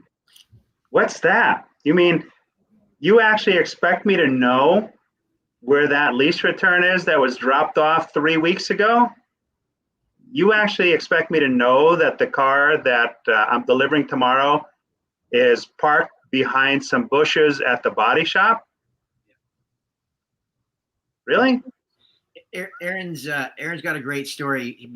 After he graduated college, before he could go work for his dad said, go get a job. And so he went and worked for several different dealership groups. And by the time 10 years goes by, he comes home and starts working at his family's dealerships. He's like, we got the same problems everybody else does. And, he just started working on it and went from Excel spreadsheets to Google Docs to spending a bunch of money and building this amazing system that I wish I would have had when I had my dealerships. Because you walk in as a dealer principal on Monday after a big weekend, and what do you say to your sales manager? Where are we at? What's going on? What got sold? What, you can look a lot of that stuff up in the DMS system, but to find a mess, nobody knows. And so your sales manager says, I have to talk to finance. They're not in until 10, let me go talk to service first. And then it's 1 o'clock and you're finally getting your update and they're still missing pieces. One of my favorite parts about this that Aaron jokingly says is that if we had to let everybody go in the dealership on Friday and we spent all weekend hiring people that know how to do the jobs, Monday they could walk in, plug themselves into this system, and you wouldn't miss a beat, right? I mean, you go into the finance department and you look for the deal jacket. What's on there? Post-it notes. That's if they're still attached, right? I mean, it's been scribbled on for 4 days or waiting on bank stips, checks, deposits, whatever, trade-in information. And it's just a mess. And I'm sure you still see this in dealerships. I do. You walk in and what do you see in the corner by the sales manager? A whiteboard, or even on the glass where they got everything, sold, salesperson, what vehicle, when it's delivery date, all that stuff. It's the 21st century. We have technology, you're walking around with a computer in your hand. And this just puts it all for everybody to see. And that whole thing, like like Paul said from Black Book, the carrying cost, right? You've got all these vehicles in your inventory for, what was it, 34 days now on the average? Yeah, it's a stellar number. If your carrying cost is 3%, man, that's like $1,350. So what good did it do if you sold the car for $1,500? In profit, you made $200, right? Right. So there's all these great features within that, and they're not built into the DMS systems, right? People are adding, like recon and all these other things to make those processes smoother. But dealer flow is exactly that. It just plugs in and everything flows. It's amazing where all the little pieces get gathered up. Yeah, Joe, and one of the things that he talked about was WIOs, and from the fixed op side of the house, WIOs are a serious pain point because you have, as you mentioned earlier, a finance director that doesn't come in till 10. Most sales departments aren't in till 9:30, and you've got customers on the drive at 7:30 who are saying to you, "Oh, I'm owed a set of running boards." Well, it's a $1,500 set of running boards, and you have nobody to communicate this with. It's not anywhere for you to find. If there was a WIO, maybe a paper WIO written, the customer has no idea. I mean, sometimes you go back to sales and that's what they say. Well, we gave the customer the WIO. If you ask a customer if you have your WIO, they're like, "What are you talking about? WIO what? What are you talking about?" So this is allowing we talked earlier about breaking down the silos and the barriers in a dealership.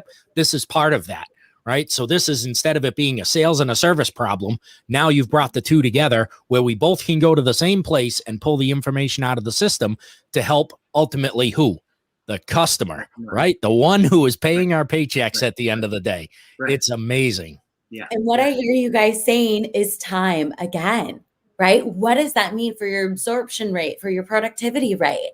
These are saving the dealership so much time, which equals money. These tiny little things of going back and forth. Well, that advisor could have been selling something versus trying to track down. So time is invaluable. It literally is the new currency. And I see solving that. Yeah, absolutely. Now, speaking of time, and Dave mentioned moments earlier that time is the one thing that you can never get back. Okay. Time is extremely important.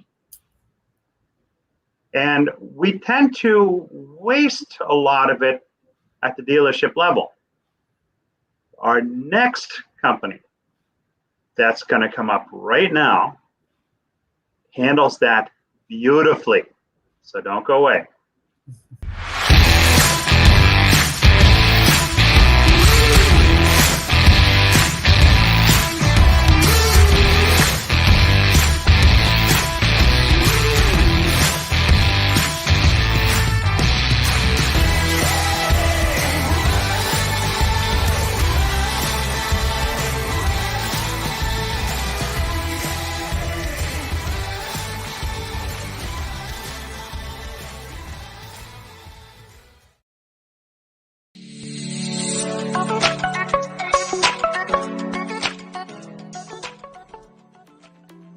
Bell Tire, we've been around since 1922. We're on the verge of celebrating our 100th anniversary. And really what we do, we're a full holistic one-stop shop for all of your vehicle and tire maintenance needs. We started using the platform, roughly about a year or so ago. The results that we've seen have been astounding, to where we've been able to see a 14% reduction in labor. We've been able to see a 2% increase in same-store sales. We've been able to maintain a world-class Net Promoter Score of 75, as well as an increase in earnings of over 8%. Being able to reduce our turnover, create higher wages, create improved morale, all of these things, were really results because of the activities and what the AI and machine learning team have done to better improve our business.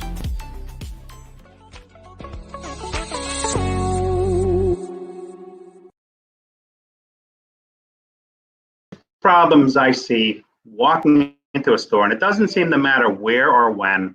It doesn't seem like the staffing levels match up so that everybody gets the attention they need when they come in. Yeah, Paul, that's a struggle every single day in the store, is making sure that we either have the right amount of staff or the right amount of technicians there to take care of the customers, or that we have the right amount of customers for the right amount of staff. Every day we struggle with that, to figure out, you know, how many people are going to be there at what times they're going to be there. And it's a difficult thing that you can look at every single day, and it seems to change every day. The amount of people that you need at 9 o'clock as versus 2 o'clock. Well, I think that used to be a problem until now, because now we've a workforce. I feel that pain. I have seen it myself as well, and that's part of why I founded Weave Workforce, was to help address that and make life better for the customers, the employees, and the business owners that have these issues. My name's John Larson. I've been in the auto industry for 20 years, and I'm really excited for this opportunity to be here today. Hi, I'm Stacy Giffen. My background is in staffing and technology, so obviously passionate about making sure the right people are in the right places at the right time. The essence of what Weave can do for a dealership is we can help a dealership use their data to see what's coming.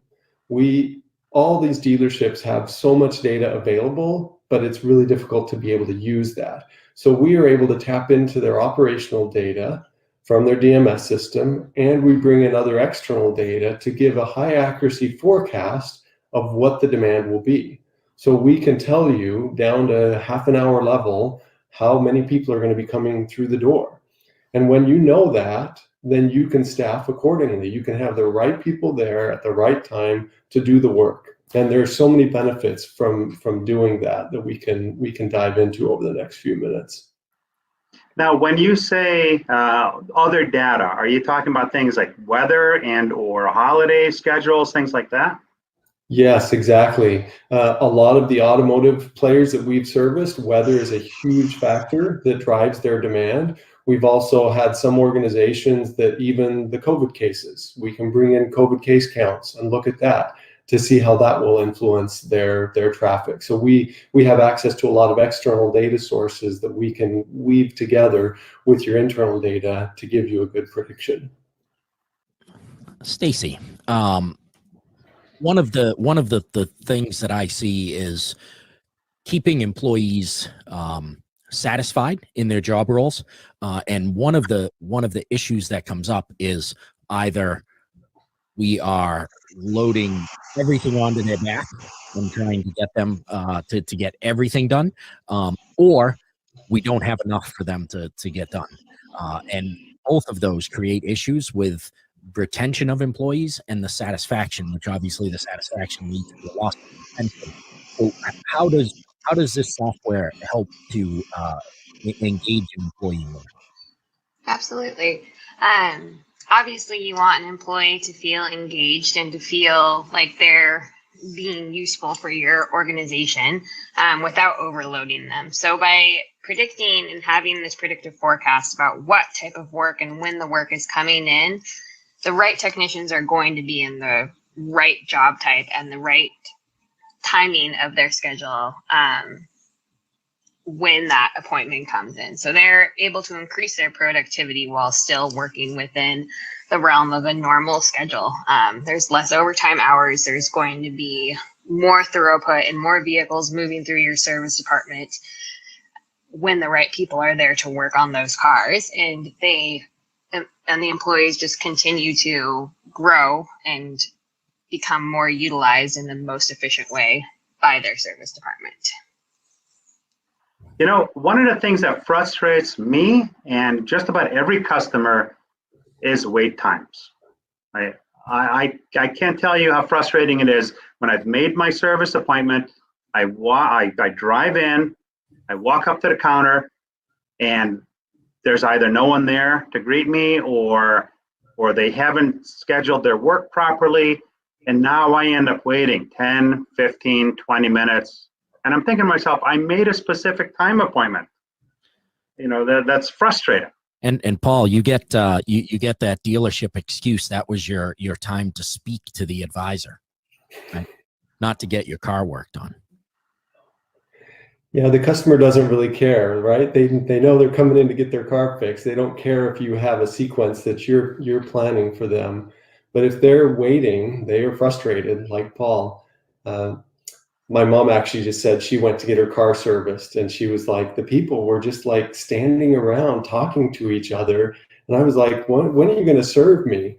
And the customers feel that so acutely. And the power of knowing that when people are going to come in and having enough people there to serve them is immense. Like being able to give them their service when they get there and get them in and out has a great impact on their satisfaction and their overall experience. I think that there are many customers that dealers lose because of expected wait times. I think that dealers have customers that just need an oil change. And if I go to the quick lube down the street, I know I can just pull in and get it done and get out again.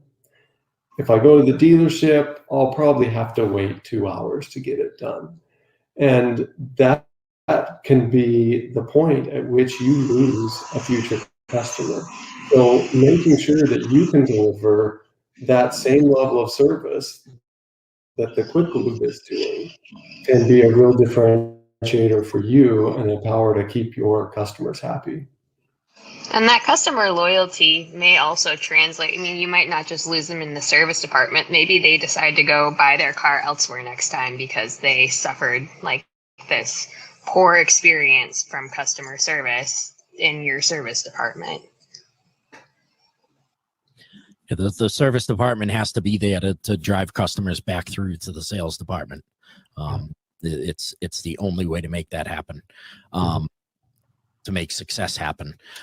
So all of these things kind of tie back into the dealership having a strong reputation, both internally and externally. And so what are some of the factors that you guys look at or use to help with the reputation of a store? I think when you talk about a store's reputation, sometimes it sounds abstract and intangible for a dealership. It's like, well, of course I want a good reputation, but what can I really do about that? Well, the reality is you're going to pay money if you don't. The customer satisfaction scores are measured by OEMs, and you're going to be charged, $35,000, $40,000 a month if you don't meet those customer satisfaction scores. So that is a real cost for a dealership. And so reputation isn't just some abstract idea, it's real. If you were able to serve your customers, you were starting with 5 stars and you can stay at 5 stars. If they walk in the door and they don't get to talk to anyone for 15 minutes, you're not going to get to 5 stars. You're going to be at 4 stars. And the longer you have them wait, the more you can see that score going down. So if you want satisfied customers, serve them when they come in the door and serve them expeditiously so that they get their job done and can be on their way, and that will make them happy. They don't want to hang out in the lounge for 5 hours today. $35,000 to $40,000 is what a dealer can lose if they miss it in 1 month.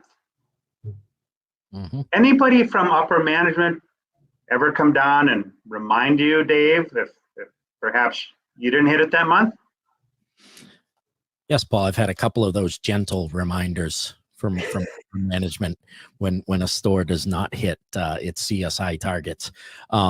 It's a massive thing in the dealership world. The OEM gets to use that to hold over your head to make sure that you're taking care of customers so that they will come back and buy another vehicle of that brand.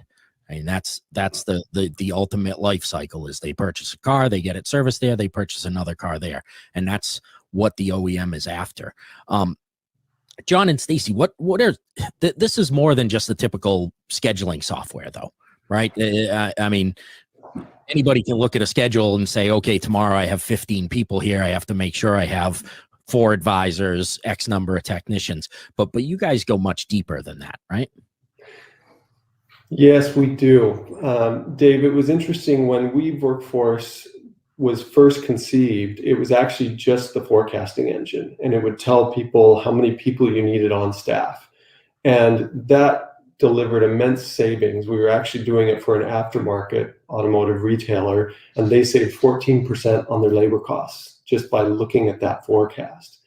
But after using it for a few months, the managers found it was difficult, because even if you know how many people you need, building a schedule out that matches that was hard. And so now the software actually can take the forecast and automatically generate a schedule that will meet that forecast. And so it will tell you the different start times and end times for your employees. When did they need to be taking lunch breaks?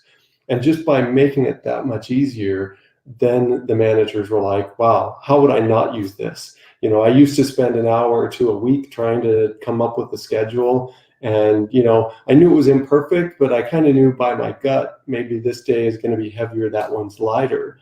But now, automatically, it creates this. I look at it, and I can still make changes if I want to, but it does the job for me. It's like the easy button. You push it, and it's done. Now, does it look at specific technician productivity also, maybe to see who's better in specific areas, or how we can better train our staff so that we're operating at optimal efficiency? Yeah, with all of the operational data that we get, we have some really powerful analytics that can go down to the technician level and say, on a day-to-day basis, how is their proficiency, how is their productivity and their efficiency, and track them at that level. Can say, what's the mix between customer pay versus warranty versus internal work that I'm doing. And so being able to see that specifically, what's going on with your technicians and with your advisors, you can give them meaningful feedback. You can help them know where their strengths and weaknesses are to improve your operations overall. If you look at an average dealership, and let's say they're only doing like 20 vehicles a day, if you were able to improve their proficiency by 1 percentage point, you would save about $10,000 a month in that you would have higher throughput because of this. Wow. So just a little bit of improvement in proficiency for a dealership can make a huge impact. So that's what we hope to do. Help you know when to have your people there, help you know how your people are doing, what's your overall shop performance, so that you can improve each month and deliver more for your customers. John, Stacy, thank you. I mean, it's certainly, you know, today you win by having the data to make the right decision, or what I like to refer to as data-driven decisions. So thank you very much for what you guys bring to the table.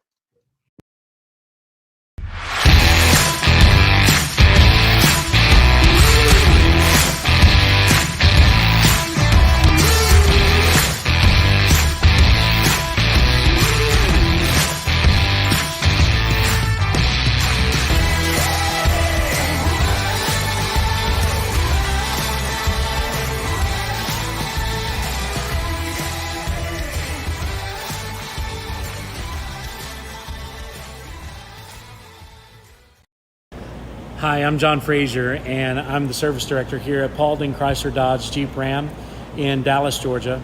I'd like to take just a moment to share with you about my experience with DealerVendorMatch.com. Over the past year, our service business has grown exponentially. It's resulted in more traffic across our service drive and even more traffic across our phones. We desperately needed a BDC solution that would allow us to complete our day-to-day tasks more efficiently, all while meeting the needs of our customers that were calling into the store. DealerVendorMatch allowed me to search through an array of vendors on my time and on my terms with no pressure whatsoever. It really gave me the opportunity to zero in on the perfect solution for our department. We ultimately chose to do business with Traver Connect out of Texas, and they've done an incredible job over the past few months assisting our service advisors and taking care of our customers' needs as they call into the store. So I recommend to you that no matter what solution you're looking for, whether it's the front of the store or the back of the store, when you're looking for a vendor for your dealership, make your first stop DealerVendorMatch.com. Hello, I'm Paul Meijer, the co-host of today's event, also the owner of DealerVendorMatch.com. I've been in the business 41 plus years. I've learned a couple of things along the way, which gave birth to DealerVendorMatch.com. Paul, thanks for joining us. So dealers always want to know what's in it for them. So if a dealer is going to be part of Dealer Vendor Match, what are some of the benefits that they get from being part of it? All right, that's a good question, Dave. Consumers for years have been asking for a more transparent way to buy cars. And other than one company, most of the others have resisted until more recently. And now they have the ability to complete transactions on their own in total anonymity when they're ready to do it the way they want to do it. For dealers, it's kind of the same thing. We wanted to create an environment where the dealer has a free resource to be able to go online any time of day, night, week, and search for the types of technologies and the vendors that would bring value to their business without the usual, 100 people calling on you at the same time. There are some websites that you make the mistake of clicking on, and the next thing you know, you get 100 emails or 50 phone calls. For the dealer, they can search for what they need when they need it, the way they need it, and if they find a vendor that represents value for what they need right now, they can simply click the call, click email, and reach out to that vendor. So it makes it a lot easier for them. And it costs them a total of $0. Hard to beat that price. So, Paul, both of us have been in the automotive industry a long time. And one thing that you can bet on for certain is that when a vendor shows up at your door, it's not going to be a good time. Something is going to be going on that you will not have the time to spend with that vendor. And whether they have a good product or not a good product, you're never going to know because they came at a poor time. So how does Dealer Vendor Match work that out? Well, the thing is, at a dealership, as you said, there really is never a good time to show up because you're always at a deficit on time. You always have more things and people waiting on you than you have extra time for. And with the number of vendors that come through the door, if you only spent 10 minutes with each one, you'd still be way behind the 8 ball on the amount of hours that you needed to spend with them. And let's face it, not everybody that comes in represents value. The car business is kind of a unique business. And if you've been in it for a long time, you understand the culture, you understand the people and how all the pieces work. But there are a lot of people that have gotten into the business that don't necessarily know that. And the last thing a dealer wants to do is spend the time to teach this new person the car business. The dealer wants to know what's in it for them, and that's it. They don't have enough time to sit through 100 different presentations or interview 100 different vendors that currently come through the door. It's gotten so tough that the minute the vendor walks in, they're screened out. You've got gatekeepers. because the dealer just doesn't have the time to sit with yet another vendor. So with this platform, they can do all of the searching they need. Each profile is a little bit different, but what all of them share is that on the very top of the profile is their elevator pitch video. Now, if a vendor gets in front of the dealer is going to want to know within 30 to 60 seconds what's in it for them. By watching the elevator pitch video, if there's anything that resonates with the dealer at that point as a pain point that they're experiencing and a benefit that this vendor brings, then they realize that, hey, you know what, this person understands my business. Now they can scroll further into the page to learn more and then contact that vendor when it's convenient for them. That makes sense. And will certainly save a ton of time for dealers. So one of the other things that I see is that there's many vendors that provide similar services. Yeah. But the goal of each vendor is not necessarily in alignment with what the goal of the dealership is. And so dealers need a way to screen that out and to not spend a lot of time in screening that out. So that's kind of difficult to do when you have somebody sitting in front of you and is giving you the pitch. So how does it benefit the dealer to be able to look on your site as at vendors? Well,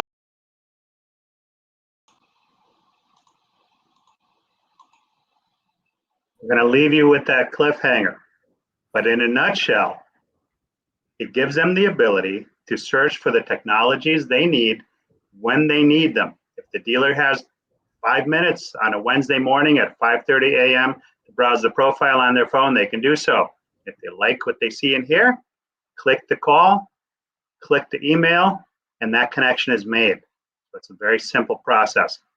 I want to thank everybody for tuning in today. If you would kindly share this with your dealer friends, that would be appreciated, because let's face it, the same thing I hear from everybody is they hate the cattle call of cold callers that show up. So we want to go to hashtag no more cold calls. I don't have time right now. I've got a busy day. Point them to DealerVendorMatch.com. That way you can look for the technologies that you need when you need them and not interrupt your busy day. Right now, we don't have enough people to do all the things that we need to do. So we need to prioritize our times. And I fully respect the need for vendors to want to call on you. We all need to do business. I'm a vendor myself. And, you know, I feel your pain, which is why I created DealerVendorMatch.com. It helps the dealers and it helps the vendors by bridging the gap. Why stay in the past? You know, it's not 1970 anymore. We don't have to do things the way we've always done them. If you've ever heard those words, that's the first time that fear and panic should instill in your heart and in your head. So www.dealervendormatch.com. Check out the website, check out some of the profiles. They're not all locked. If you're a dealer, you can sign up for a free dealer account. If you're a vendor, please choose the appropriate vendor account. Love to hear from you. Thank you to Joe Perez for putting together FixedOpsPros. Thank you to Nicole for spending the day with us. And thank you, David Foy. You are the consummate co-host. And I love you as a brother. And I appreciate everything you guys do for the business. If we all, as Paul Machine said, a rising tide lifts all boats. So if we all work together to build our community and we help each other to become better people, better business people, then everybody wins at the end. So thanks again, and be sure to tune into Sunday Night Live, Sunday nights at 8 p.m. on LinkedIn Live, Facebook, and YouTube. With that, have an awesome rest of your day. Thanks for joining us, everybody. Thank you, Paul.